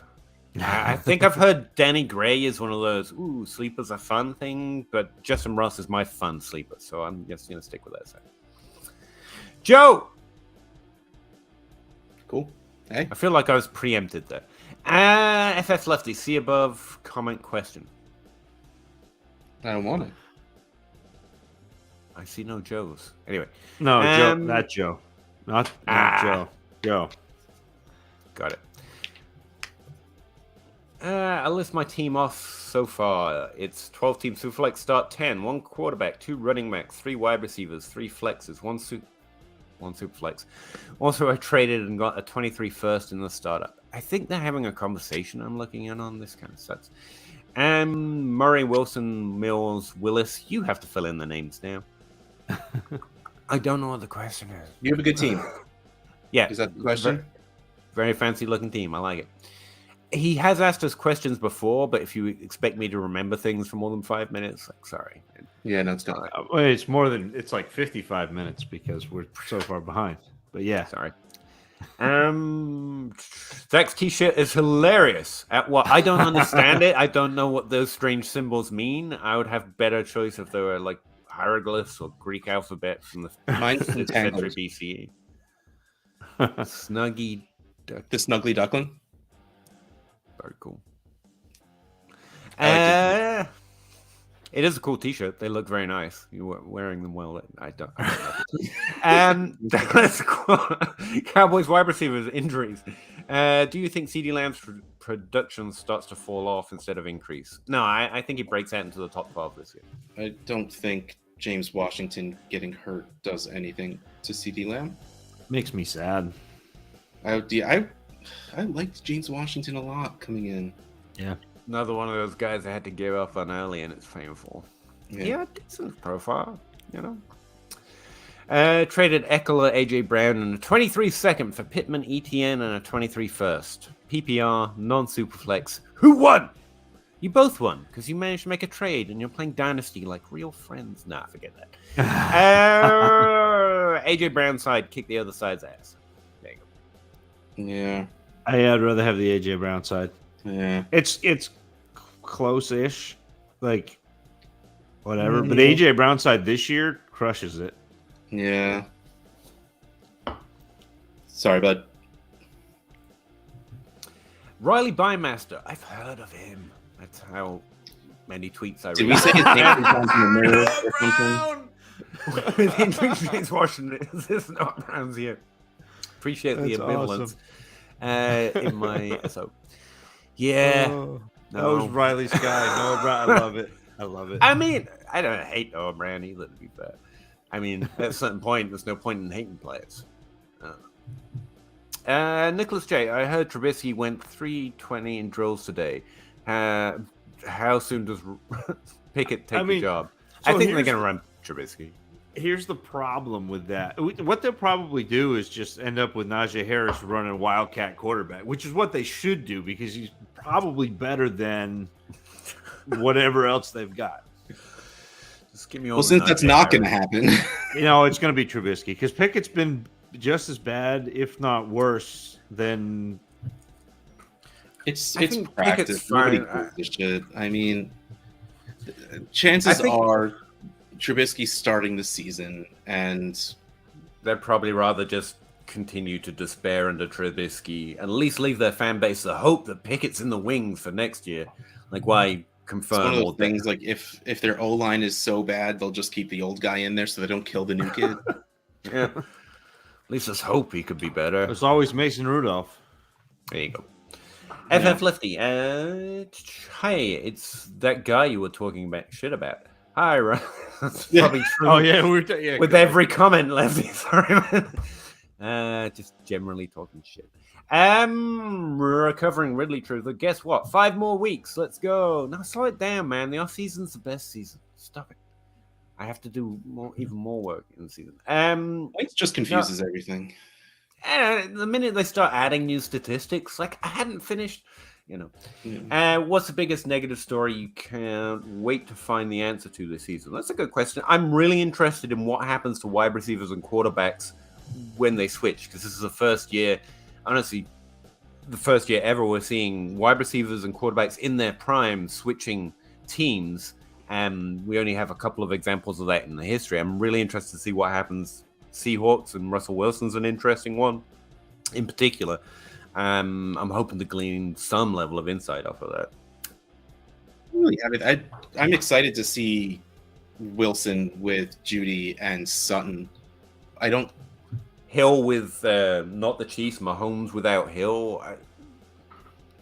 That's a good one. Allen Robinson with a quarterback whose arm is sore and his coach won't be honest about it. That's the same. LA? No. Oh wait, no. No, there are a lot of. You guys have any? The thing I am most interested to see is how Rondale Moore is deployed this year. Good one. That entire offense, I'm very curious about. Especially when DeAndre comes back, because it could just be so good. Oh my goodness, you should just spread it out, go 5 wide. James Conner, sorry, sit down, son. We're gonna seriously throw the ball all put over those the guys field. In layers. Like you can't cover all of that. Yeah, they have so many people that are so very good at different things. Yeah, it's like 4 and the tight ends. Like give me. I need Ertz points. Just keep him on the field. Empty back. I think those are give me good a tight end. I'm dying, sorry. Smokey might be doing that. So, FF Lefty, I'll answer this question. Probably. I only have 6 Dynasty leagues. 5 of them have already drafted. I got Pickens all over the place in those, and I will take him as high as like 106. So I may get him anyway. But the camp hype is nice. It's nice to hear other people finally come to terms with the fact that George Pickens is really good. And I love it when other teammates of the same position say it. Like Claypool came out and was talking about how good Pickens was. Claypool said he was a top 5 wide receiver in the NFL too. So we'll take that with a grain of salt, but he's right about Pickens. I'm worried. I still have Pickens ranked pretty high for this class. I can't remember if I ended up where I had him. I think I might have had him around 6. I hate that. Like, it's a profile that I liked more, but the draft went how the draft went, and everyone's talking about Wilson Olave are fit for the NFL right now, and I don't care about the class, so I might have loaded him a little too much. He was 2nd overall, I think, at one point for me. Second, I'm at wide receiver 3. Yeah, I like him a lot. It is worth noting, because it will be forgotten the more positive news you had, Pickens' concern wasn't really his production or his draft capital. He's had off-field concerns plague him a little bit. Injury, too. I mean, the Steelers have dealt with that before, sometimes with greater or less success, but I mean, I don't know the kid, but that was the concern coming out of college. Nothing about what he did or even where he went or his draft capital. So keep an eye on it. Grant, 1 PPR, 2 wide receivers, and 1 flex. I have CeeDee Lamb, T. Higgins, Chris Godwin, Brandon Ayuk, Rashad Bateman. Worth trading away Godwin and Bateman for a 20. Not both. No, hell no. It says one or the other. Says or. Slow down. Do you mind? I'm. What's the word? I know. I'm lying about what he said. Do you mind? You're getting worked up, and I don't like seeing it. I want you to be calm, at peace. Yeah, but I like being worked up. This is why the show sometimes just really depresses me. I just want to be on here and be angry all the time. Like, it's good for my blood pressure, I read somewhere.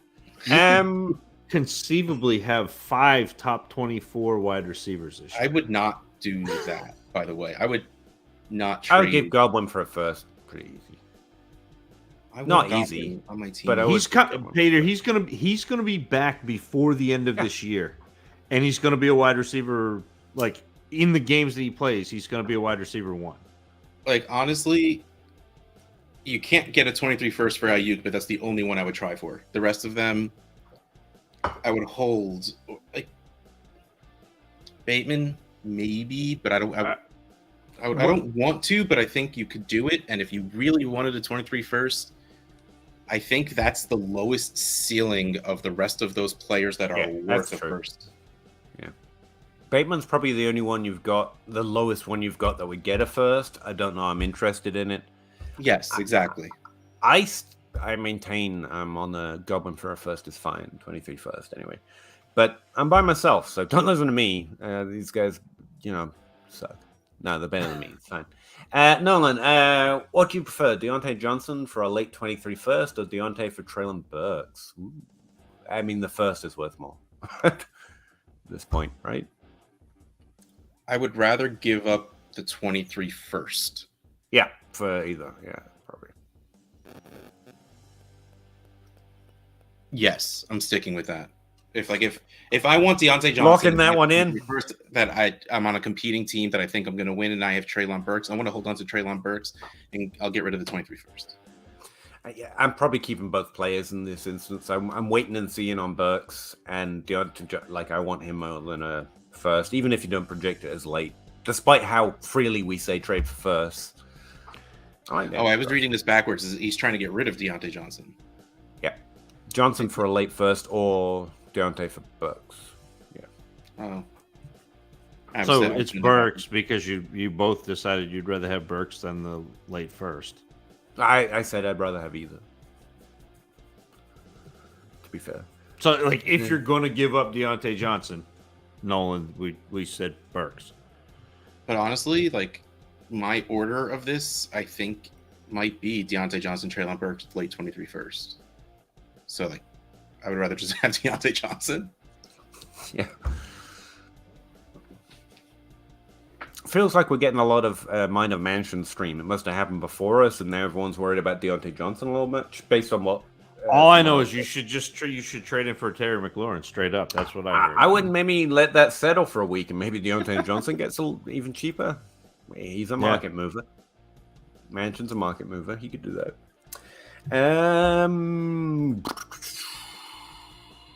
Brady retiring 1-2 years.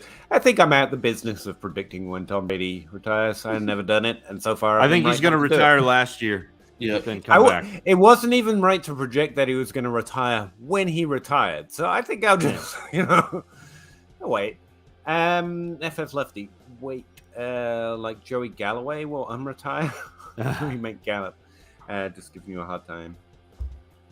I think I'm in the middle of a conversation again. Excuse me. Oh my God, he's 50. Yeah, I guess I'm on.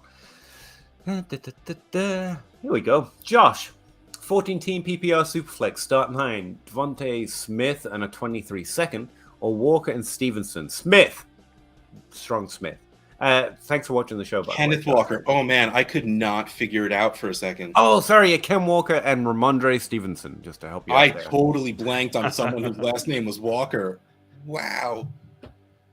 All right. Yeah, I want Smith in the second, but 14 team, that does make running backs a little bit more. I like Ramondre Stevenson's value right now, in particular.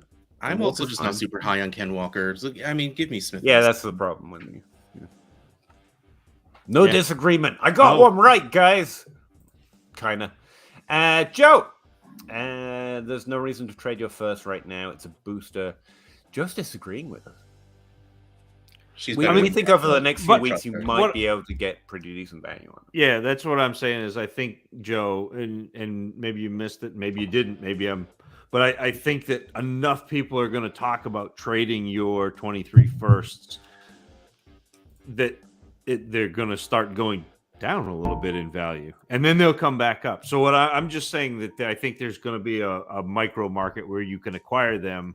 I'd also look to see if I can get value. I know it's a booster, but you could also use it now and get a hellacious haul for it. So, but only if you get a hellacious haul. Yeah, I'm not saying you have to trade it. I'm not saying you should trade it, but I'm saying you should entertain trades. And if you get a good one, then you should constantly use the word hellacious. Hellacious. To that point, is this hellacious enough? Maddie Boy wants to know if you should trade his 23 first for Hollywood and AJ Dillon, and I think not.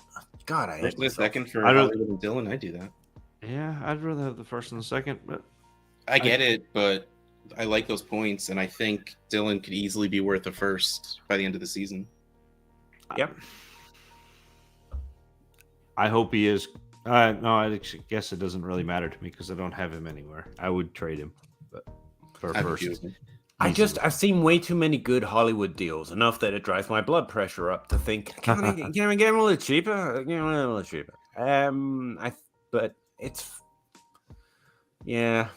it's the first and the second. Should be Hollywood. Cameron Wartruther, welcome back. Traded 623 first. Okay.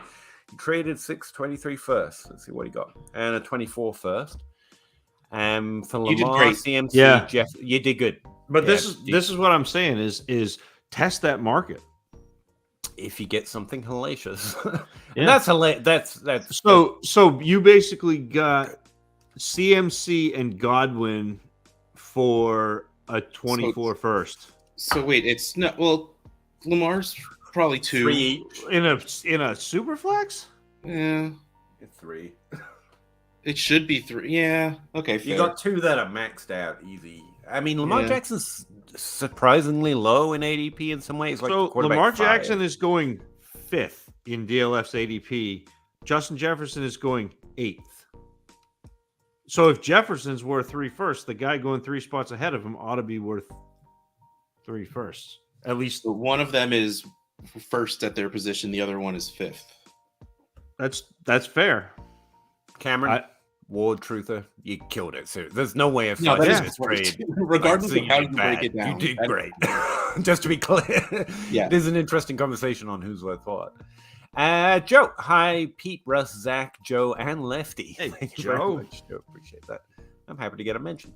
12-team Superflex 3 times 23 first, and Mills or Russ and Lamb. Firsts.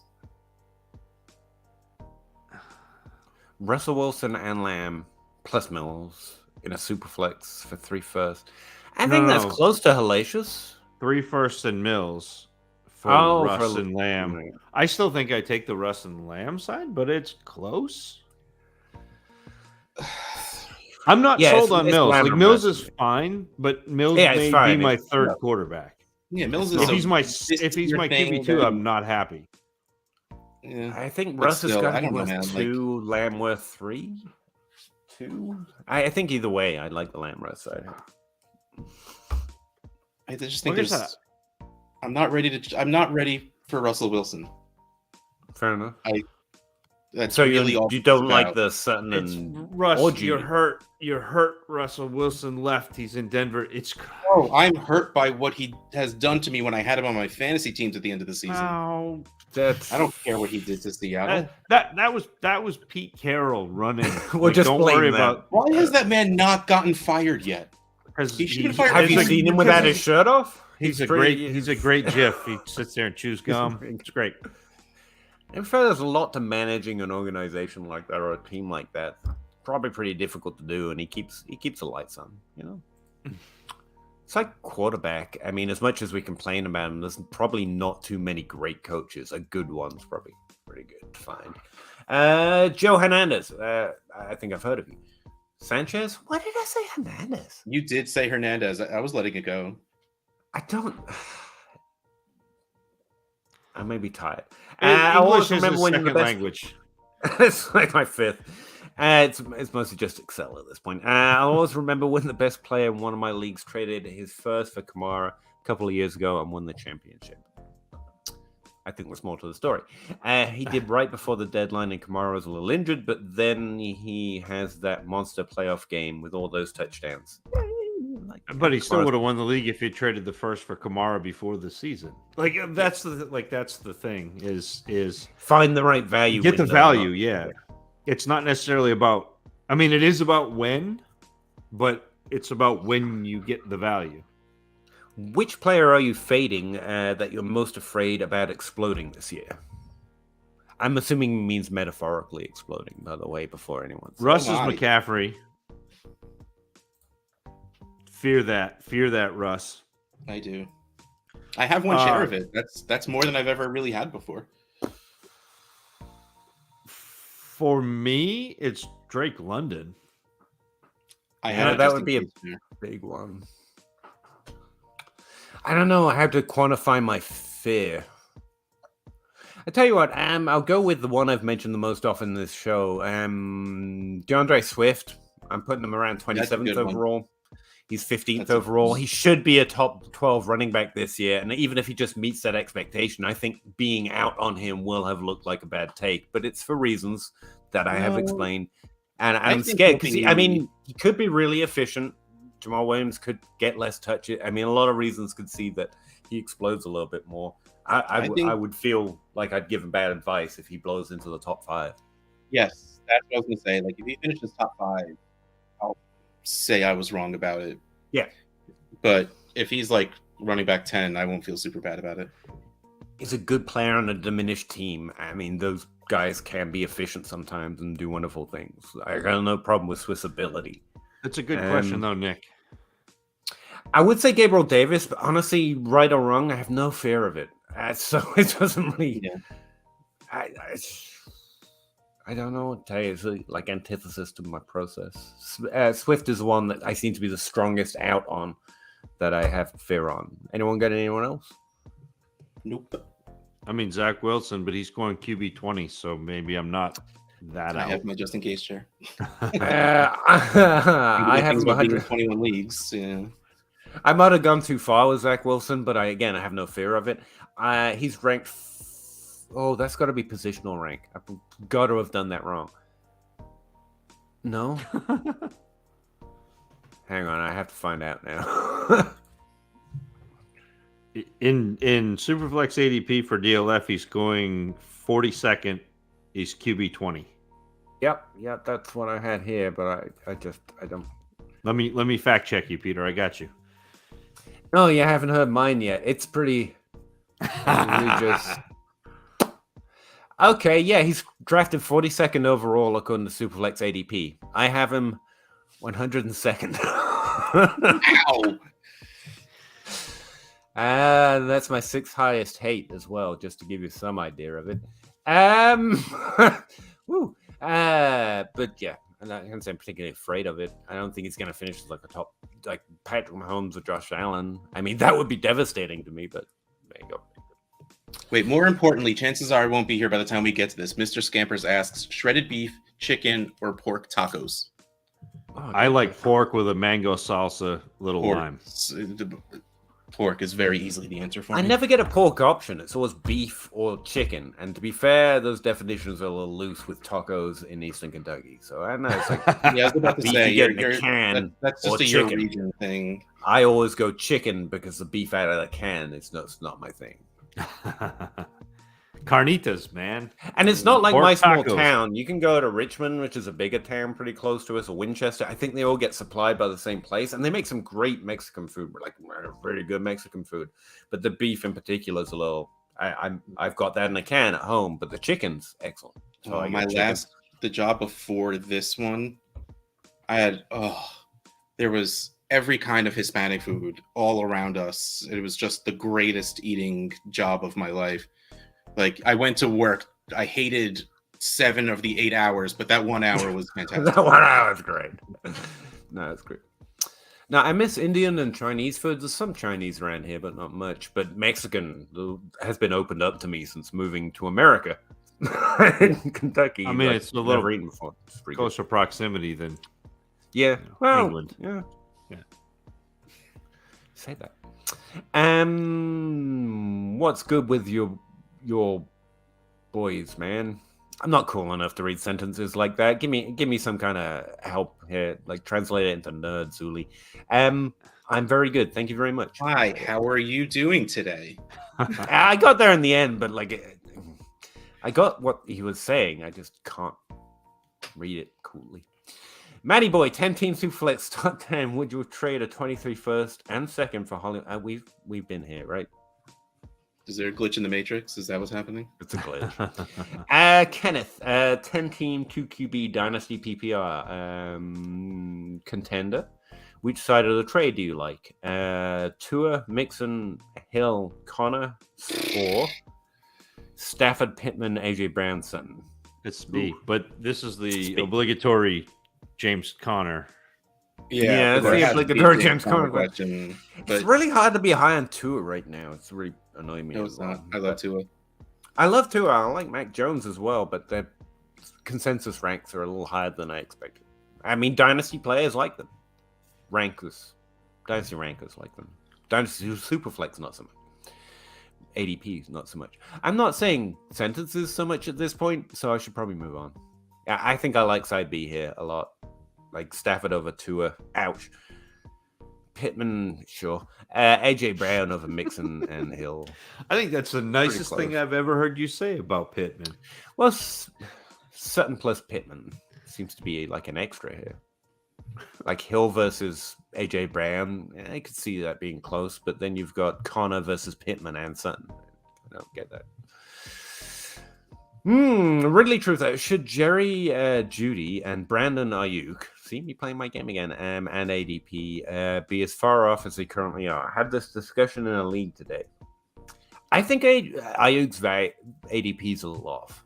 Like I'll go and ranked as a value.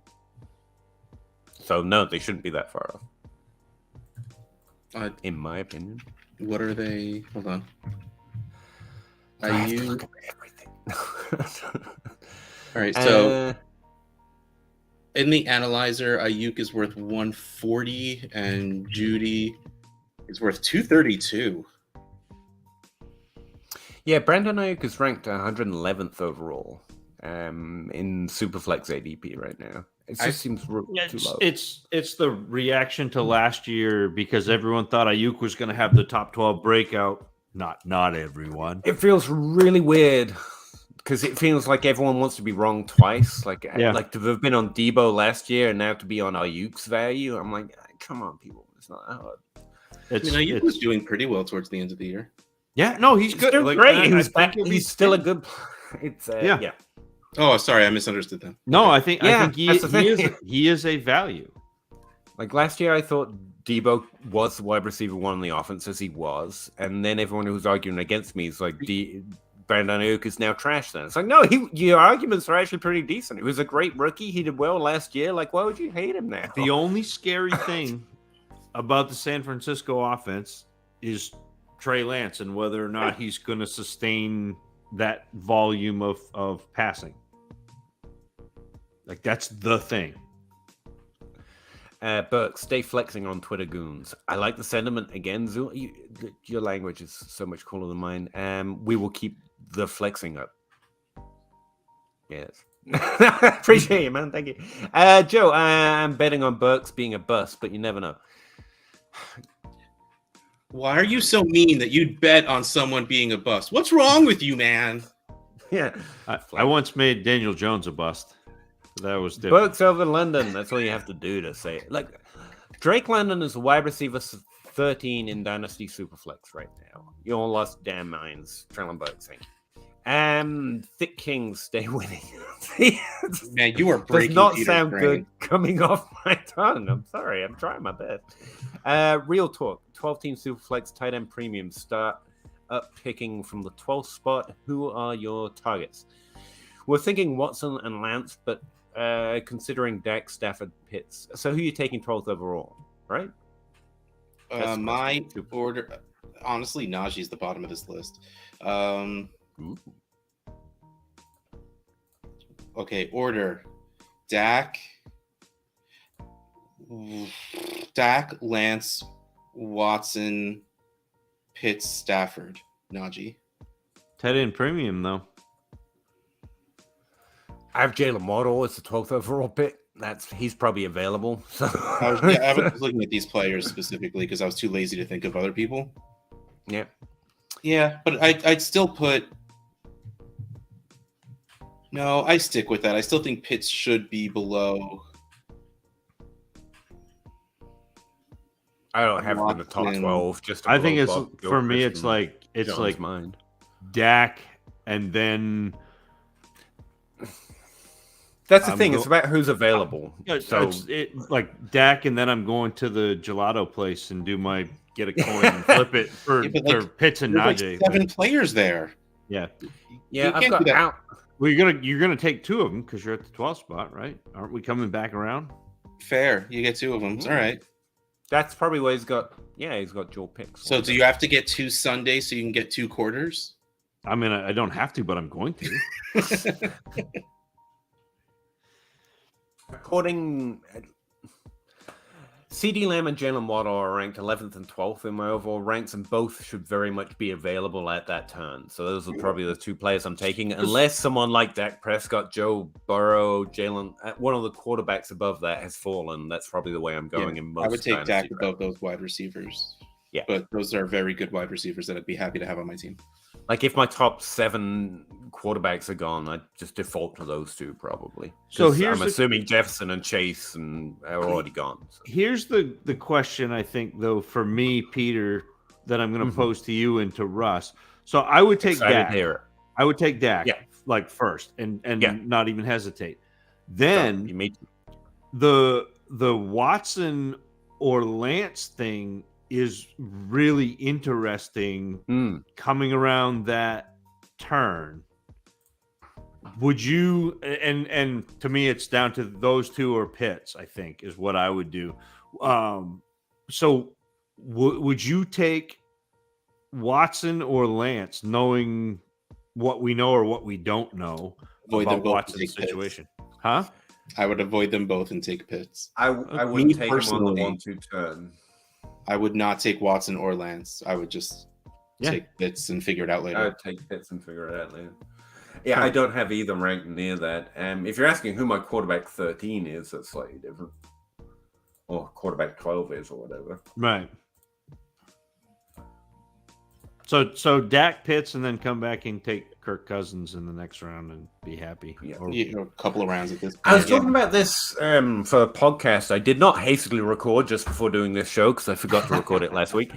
I've been refreshing my app, waiting for the a lot of Dynasty. I like to think someone is, especially when you're doing consensus ranks. So you're pulling yourself towards the average anyway, because you're going to adjust to a draft as it rolls, and that's the honest truth. So your ranks can only be of so much use, but you're pulling towards safety and value anyway when you're doing Dynasty ranks. And the minute you start, Lance's value is just too questionable to me, so I'm going to default to another position that has more security in it, especially when thinking about overall. Now, in an individual draft, I don't know.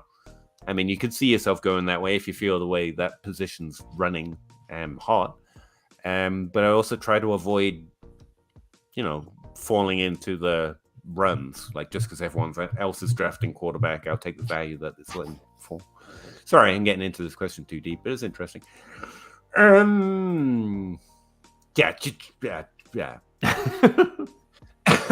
Salute to all for chopping it up. Great fun to watch.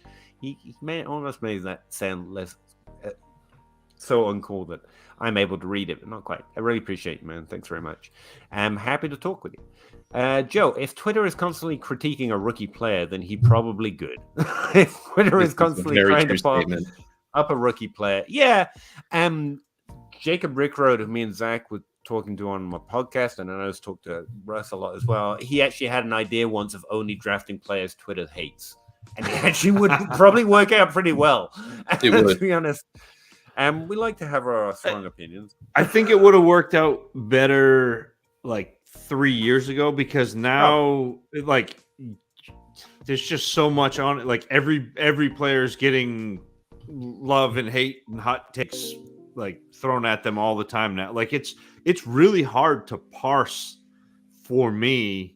I literally had to go make a value calculation on my own ranks, because I'm like, there's no player where there isn't a cohort of Twitter users waiting to say "I told you so." Either direction, for everyone, it feels like at this point.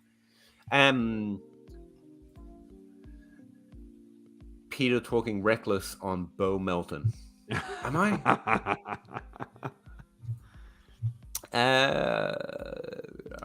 Like, we're not talking about all the bad things Talbot does, but we're critical as hell.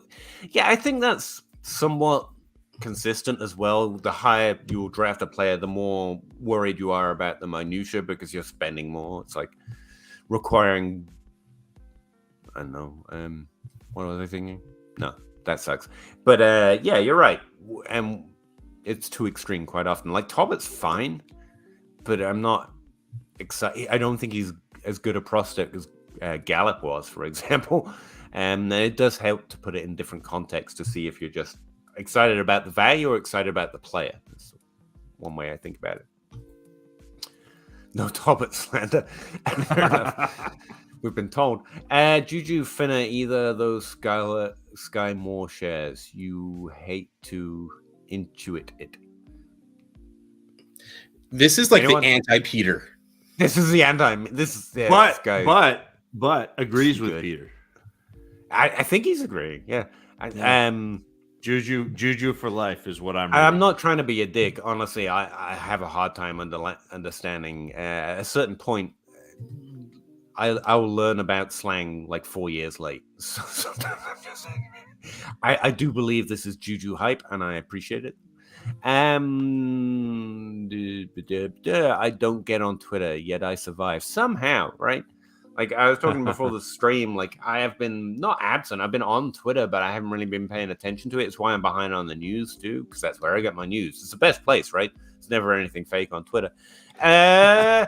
So, like, but at the same time, I'm pretty easy to catch up on anything important. You just ask Russ, and he's like, "Oh yeah, this thing happened."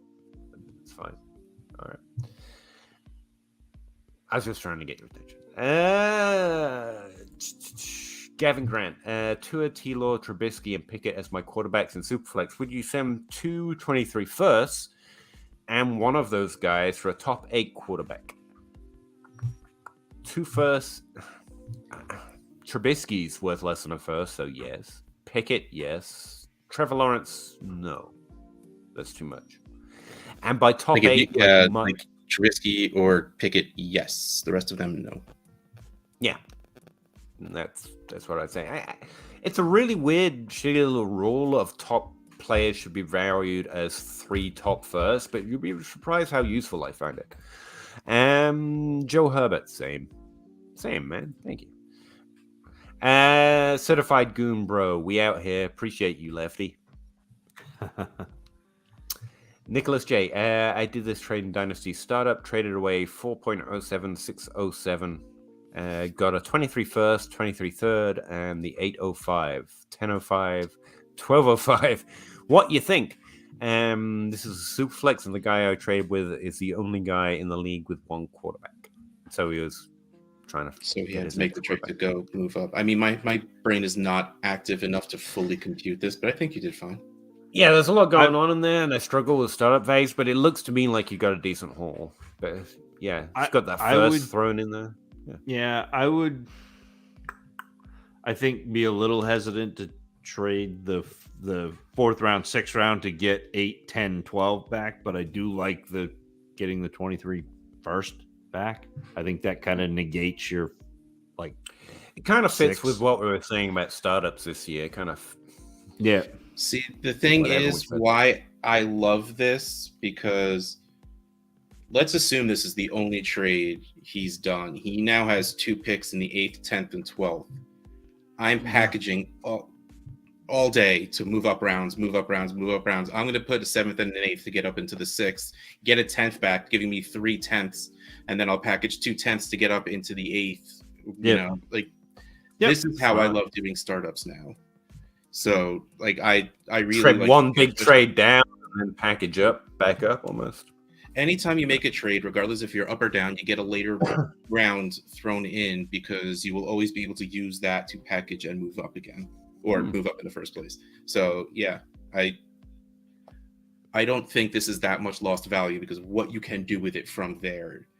Staying at the 8, 10, and 12, that's not great unless you find the right guys there or something falls. But what you can do with those picks, I think, is more valuable than with the players you take. See, Nicholas, I told you should listen to Russ. But that was the rest of the energy I had. I need to go to bed now. That would my brain's wait, no, you could do this. You have this, and we're done. You burnt him out, damn it. So, fellas, ladies. Until next week. Bye, Russ. It's always painful when I don't see it coming. Joe, we're overly critical of some players because they're good, and it's acceptable to stomp on an average player isn't acceptable because it's nothing new. Them's the rules. Yeah, you're just describing Twitter at this point. Let's see. Peter needs some cheering up. Drake London, capital B, bust. Appreciate that. I don't mind Drake London. I think you're all a little over your weeds in him. I have him as a wide receiver 2, 3, I think. In this rookie class. I just also not too high in the rookie class. Zach? Yeah. Yeah, I mean, similar to you. Sorry. No, I'm with you.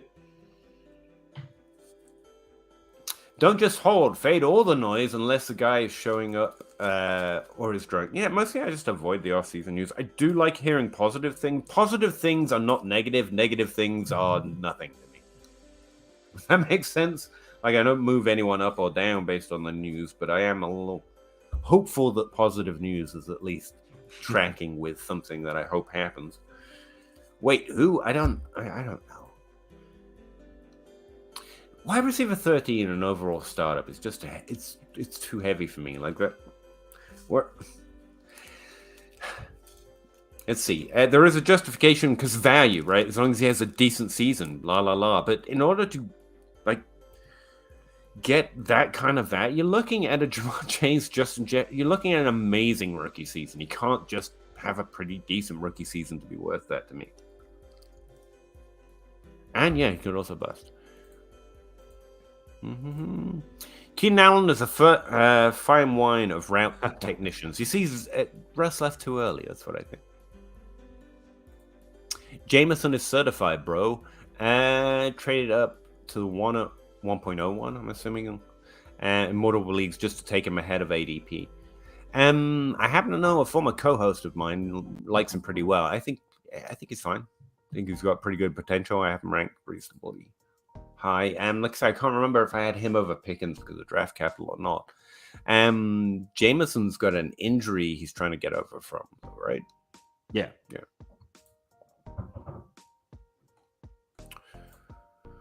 Strategy: if strictly trading 23 draft picks, shouldn't you wait until right before the season starts? Well, we're kind of in that window, I think, is what Zach's talking about, and me, not just to put it on Zach. And the closer we get, the more everyone's gonna start giving and hearing that advice, and it is kind of worth to try and be the first one doing it. It's better to be first than last sometimes, especially with trade values. But yeah, I mean, if it's not showing up in your league, if you can't get good value, then just keep them until you can. But I think now's a good time to start maybe excavating, finding out. Get hurt, you're out your picks, and you're carrying an IR player. I think we're talking about, I don't know who we're talking about. He's saying if you trade for a player now. Yeah. Oh, right. You're right. I mean, that's fine, but like then drop all your players because like if all your team sucks, like, if all your team sucks, don't trade your first for one good player. That would make no sense because you're building at that point.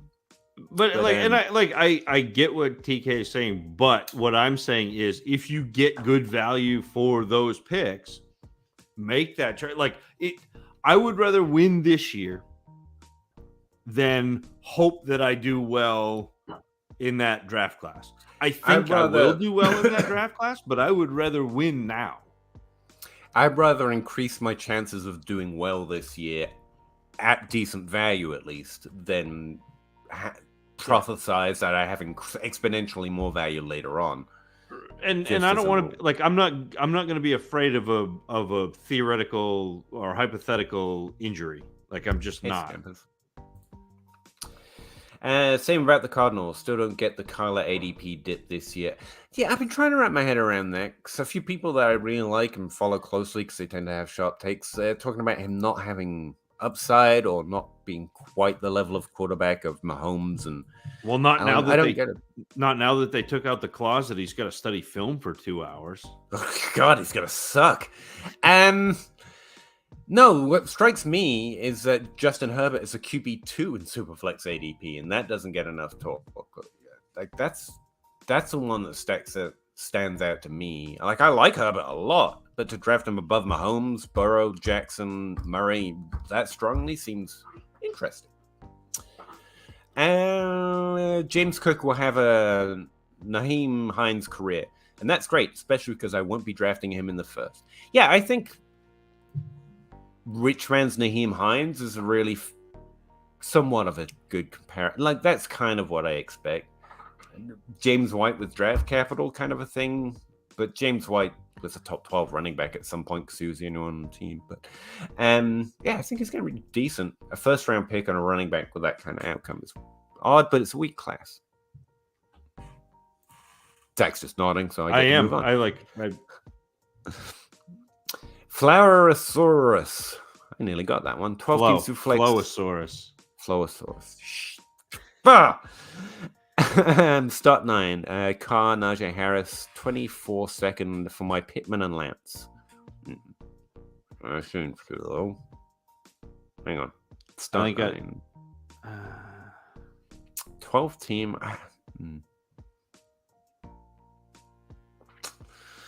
Well, it's close enough. We're both pulling funny faces. I think I'd rather have the Lance and Pittman side, but it's close.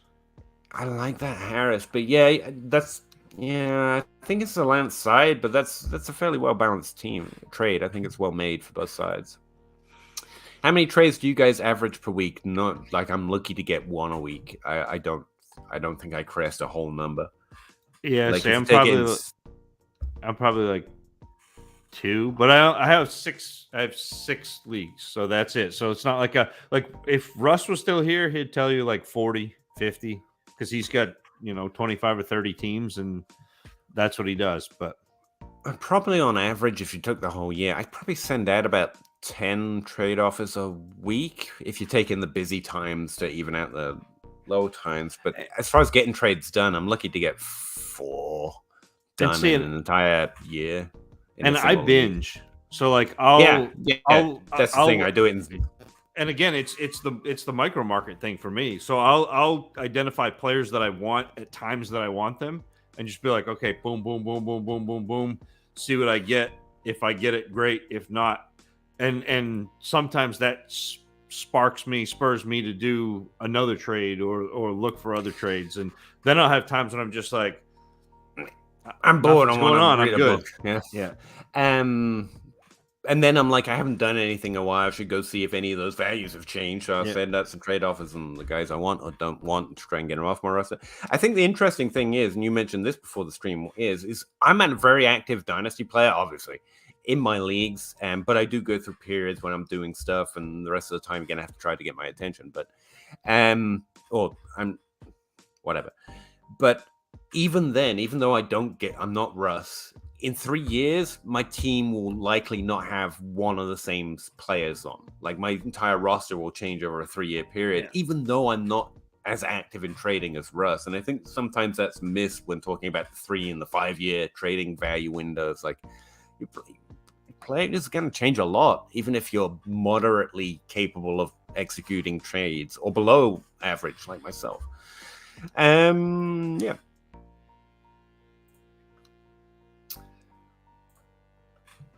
Yeah, she thinks, let's see, John Webb and Joe thinks 0.5 about 1 to 2 months ago.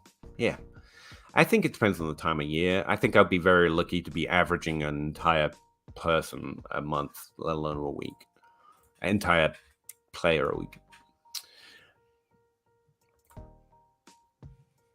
I'm 50?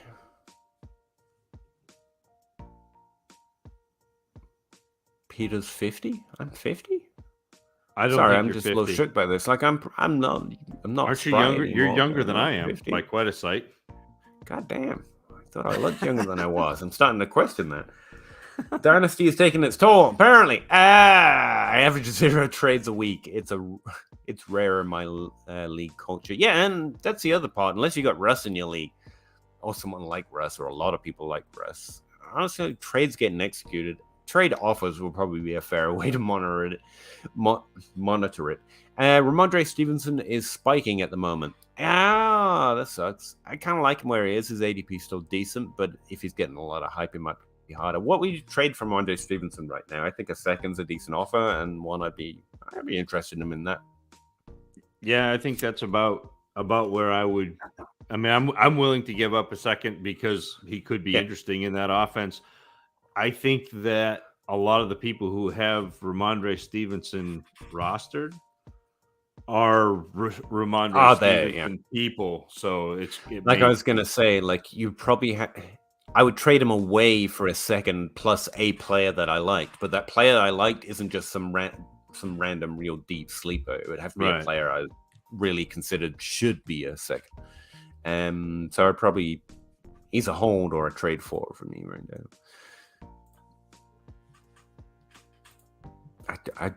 I'm just hurt. Joey Galloway is 50, not Peter. Humans probably living longer and longer. Would you all just stop talking about how terrible I look? I love it. I love Pierre Strong with a roster spot. Actually, yeah, I've added him in a lot of rookie drafts because I don't think anyone cares, and I don't mind that potential receiving running back in New England. He was my last round pick in the Scott Fish Bowl, for whatever that's worth. Good to know I'm not entirely stupid, but yeah, I like rostering him. He's a roster young players as a default, in Dynasty. Traded Benny Snell. Sometimes you just wonder, don't you? Keontae Ingram and a 4th for Gaskin and a 3rd. I'd probably rather have Ingram, but I think this is a small win because you increase your draft capital for. Yeah, it's a push, whatever. Apparently, I'm relatively high on Gaskin. Like, I still think he could have some role. Yeah, he could. He could. And just thinking that makes you relatively high in the market right now. Paul Cicero, I have 3 Broncos wide receivers. Should I trade for Russ to create the stack? Stacking's overrated in general, definitely in Dynasty. Yeah, it's like stacking is best ball, like high volume or daily. Yeah, marginal edge. yeah. But in terms of like a single specific league, get the best players. I was worried there we were going to spiral towards a certain Broncos wide receiver. I knew I could tell you. Your face got really sad. I accidentally caught a family name. I'll take it. That's sorry, Joe. Has there ever been any news about T.Y. Hilton? I think he actually officially retired, didn't he? I don't know. I would have. I think he's listed as a free agent. I think, unfortunately, may have gone, but I haven't heard anything in particular. Now Joseph's laughing at how old I look, apparently. Like, come on, look at this. Mr. Scampers, happy to see you. Shredded beef. This is one we answered. That's how far behind we're really. We got a lot. When do you have to go, Zach? Like 10 minutes ago, but we're good for a little while. We're gonna catch up on questions, some like any real questions, and move on.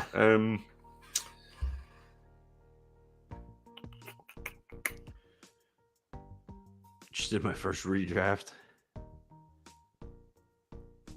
He's been thinking about Dynasty. I do the same thing. Where like I had to really focus on draft because the Scott Fishbowl's redraft. I had to really stop myself from looking at Dynasty, especially what like wide receivers are not great as rookies. So like you're Rashad White, fine. Like that's not a bad pick at the end of your bench, but the wide receivers, I think you have a pretty good potential to struggle with. I would say, I think JJ Zachariason did an episode on this not so long ago, and I looked at it a while ago because of something Adam Hardstead said on Twitter once, just to name drop some things that I read. And rookie wide receivers are the only consistent group of players, or just rookies in general, to average more points per game in the second half of a season. So that's actually another negative in redraft because you end up holding on to them for too long, hoping you get that bump. But I mean, I just want to throw out some hope, especially Wilson and Williams and Pickens are probably normally adjusted for that expectation. Their drafts, even in redraft, their ADP isn't terrible from what I've seen. And young running backs, I don't care how deep they are, to be honest. Rashad White can honestly start games with the right set of circumstances that we hope don't happen. So they're never a bad roster. But yeah, I know what you mean, especially when, like Zach says, when we come to Scott Fishbowl, I'm like, no, you don't draft that player now because it's redraft. You can play both similarly, which I think is somewhat underrated. Drew is he's going to give the young wide receivers a shot before looking for a free wide. Yeah. Unfortunately, especially in redraft where they tend to have smaller benches, you can almost shuffle wide receivers for a little while until you find the ones you want, like tight end and streaming.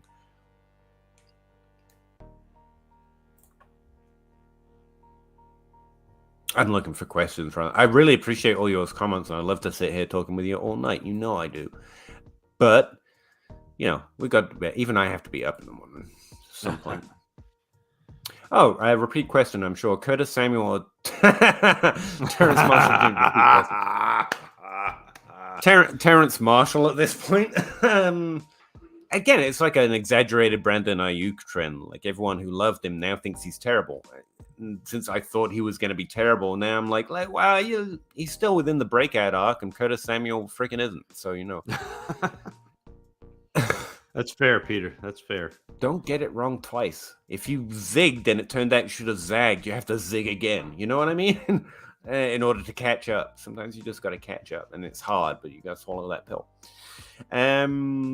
Which is why I'm still on Juju and still on Clyde Edwards-Helaire, because I got it wrong. But if I now go the exact opposite way, I'm just asking to get it wrong twice, I think, given their situations and their careers.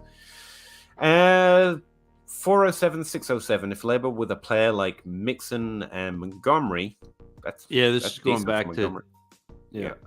I actually do find it a lot easier to transfer it into player names and then get an idea of the value. 16 team Superflex PPR, Gallup plus 23 second, or Ayuk and Brevin Jordan. I'd probably take Gallup. habit. It's not last year. Ayuk side here. Yeah, I think so. I'd suck. I know. Thank you, Joe. Justin, 1 QB PPR tight end premium. Traded Kittle, Barkley, significant, Ayuk, and a late first for Deontay, Elijah Moore, and Kyle Pitts. I actually you saved that. I thought I was going to hate that, but you came in there with Kyle Pitts at the end and Elijah Moore. I don't hate Deontay. I like, and you got. I think it was. I don't hate that. It was bearing the lead. I still think I would rather have the Kittle, Barkley, Ayuk, and the first. It might not be hellish value, but it's not bad. Yeah. Hellacious, sorry. I don't mind getting Pitts. I think Mitchell and Deontay are both underrated, but I still want Kittle, Barkley, Ayuk, and a first. I take that side of it, but it's close. Justin, you did fine.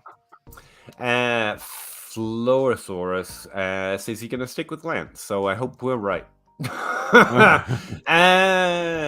Yeah, I think Samson, I'm stopping on this one because I think it's underrated how active you need to be to ever see trades happen. Like, especially when you get used to listening to content or hearing Russ talk. Like, it doesn't happen nearly as much as, in my experience, as you think. I think the thing that Russ does, which is kind of brilliant, but also a little bit scary, is he doesn't always care. Like he trades because he loves trading, not necessarily always with the idea of building the team in a specific way, because he knows he can make 3 more trades. But I also want to highlight he does it smartly. Yeah. Like, he trades to trade, but you'll never catch him out on value. Like, I've seen him build monster teams while just randomly trading for trading's sake. Yeah. And then be like, I want to trade more. Like, J-Mike is another one. I don't think it's just luck. Is real. No, I'm not saying it's luck, but like he doesn't have the attachment to, well, most of the time. Like, he's got some players that he's attached to, but like most of the time he's just like, yeah, I'll do that. Yeah, I'll do that. And so I think that's the hang up for me that for a long time, because I have so few teams that almost all of the players I have on my teams, especially the further into Dynasty I go, because I'm picking rookies that I like too, they're players that I like. They're my guys. And so it makes it harder to trade. I think that's fair. AK, keep requesting 3 keeper, $100 auction budget, non-PPR. That's non-PPR. Kelsey 45, Diggs 30, Allen 12, Elijah Moore 1, Deandre Smith 3, Elijah Mitchell 40. Oh, that's heavy. Yeah, I definitely think Russ was right that you keep the wide receivers. This was the question from earlier, right? And I asked about the value. Elijah Mitchell at 40 is too much right now. That's close to Kelsey. Like, he's meant to be a value. I think you'd get him back for less than that. I mean, you got Elijah Mitchell at 40 and Fournette at 3. Yeah. I think you get Elijah Mitchell back for less than that, and you should just Fournette at 3 and keep the wide receivers. Yeah. Joe doesn't think I'm 50. Thank you. I don't believe you now. I can never believe you now. I look terrible. I get it. I think you look a liar. Appreciate it, Joe. I'm going to estimate much younger than I think you are, Peter, in hopes that I make you feel good. Yeah, if you're drafting 500 plus underdog teams, or even playing DFS at 500 team a week, stacking makes sense. But that's where it makes sense. And I think because we're so thirsty for anything that has some sort of significance, because mostly it's ADP and take few shots, and eking out value or being a savant at trades like Russ, that we like, let's try and incorporate it into everything. And unfortunately, for the just guy with 6 leagues over here, it's gonna bite me in the ass more often than not. But it is a legit thing. Ron T, which side of this trade in Dynasty PPR? Waddle, Amon-Ra, Hunter Henry. I like it. For London, Elijah Moore, Cole Kmet. Elijah Moore, Cole Kmet. I like him, but I like the first I want the Waddle side. Yeah. I want the Waddle side there. By the way, we're both trying to go to the FF Expo if anyone's going to be there, because otherwise I'm going to be walking around lost most of the time when Zach's busy. I'm just going up there to meet friends. It seems like such a waste just to go up there to meet friends, but that's what I'm doing it. So if anyone's going, like, hit me up. You're going to be there, right, Zach? I am definitely going to be there. I'm driving down to New Jersey on Thursday, picking Russ up, and then we're headed out on Friday morning to Canton, Ohio. The Canton, Ohio. DLF has a booth. I'm thinking about just going and standing near it. Then I should go stand near you because, like, I'm like DLF by proxy. Like, it's not important enough to be stuff. It was really like I know we talked about this when I first came on the show, but like for a long time, I didn't think that anybody at DLF knew that I was here. I just kind of snuck in, and then Ryan McDowell he and I were messaging back and forth, and then he snuck in oh, by the way, I know you're on the show. I was like, oh no, busted. Nothing escapes the eyesight or the awareness of the Godfather, let's say. What is your strategy with taxi squads? A lot depends on league settings here. Yeah. But I like Zach's point that taxi squads have the most use if you're able to, because then 4th and 5th round rookie picks make sense because you've got somewhere to like push them away. And rookies are the only people you can roster on them. Otherwise, it's just an extended bench. To be fair, I can't think of an added reason to value it outside of that restriction. Well, and that's it. Like a lot of leagues several of the leagues that I'm in have taxi squads that go for 2 years. So you can have a rookie or a sophomore on your taxi squad, which all of a sudden makes. And a couple of those leagues, we've increased the number of rookie picks. So like we're doing like 6 rounds of rookies, and so it makes those 4th and 5th and 6th round picks have some value in a league, where normally they wouldn't. Like normally, I don't care about anything past the first round for picks. But when you have that extended bench, all of a sudden, if you get 5 or 6 or 7 picks later, and you can just put them on your bench and see if those guys become any good, you end up landing. I think this is an interesting year for it. Not to drag it back to something of relevance, but there's some really interesting depth QBs that are probably nothing, but I won't roster them. But I mean, some rushing QBs. I think New England took a couple of shots as well. Bailey Zappi, like to just stuff them somewhere. Yeah, Zappi especially, and be like, they don't like. There's nothing else I can put there, and suddenly they have. Worth taking them. Renfro was one of those guys. Darnell Mooney was one of those guys for me that I just I like them. I just grab them, throw them in the back of my taxi squad and see what happens.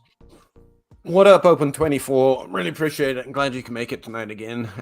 If someone built an app that analyzes your trades and gave you a trade score compared to others, then I'd buy that. I feel like isn't that the Dynasty Trade Calculator? DLF actually has some pretty good apps where you can search up previous trades, and I love those things. But just off-brand, like Bob Gilchrist and John Bosch, who we mention a lot, work for the Dynasty Trade Calculator. I think that's like industry standard at this point, even though DLS Calculator is pretty good. I feel like you know about that though, Joe. But I think she's saying like a crowd source, rank it against everybody else. That would be like a keep trade cut, but for trades. What you need to do is you need to just mark tape for Addison, and he can create that app. It'll be fantastic. I think that's a pretty good idea. It's my belief that people who stay detached in fantasy and stocks have the most success.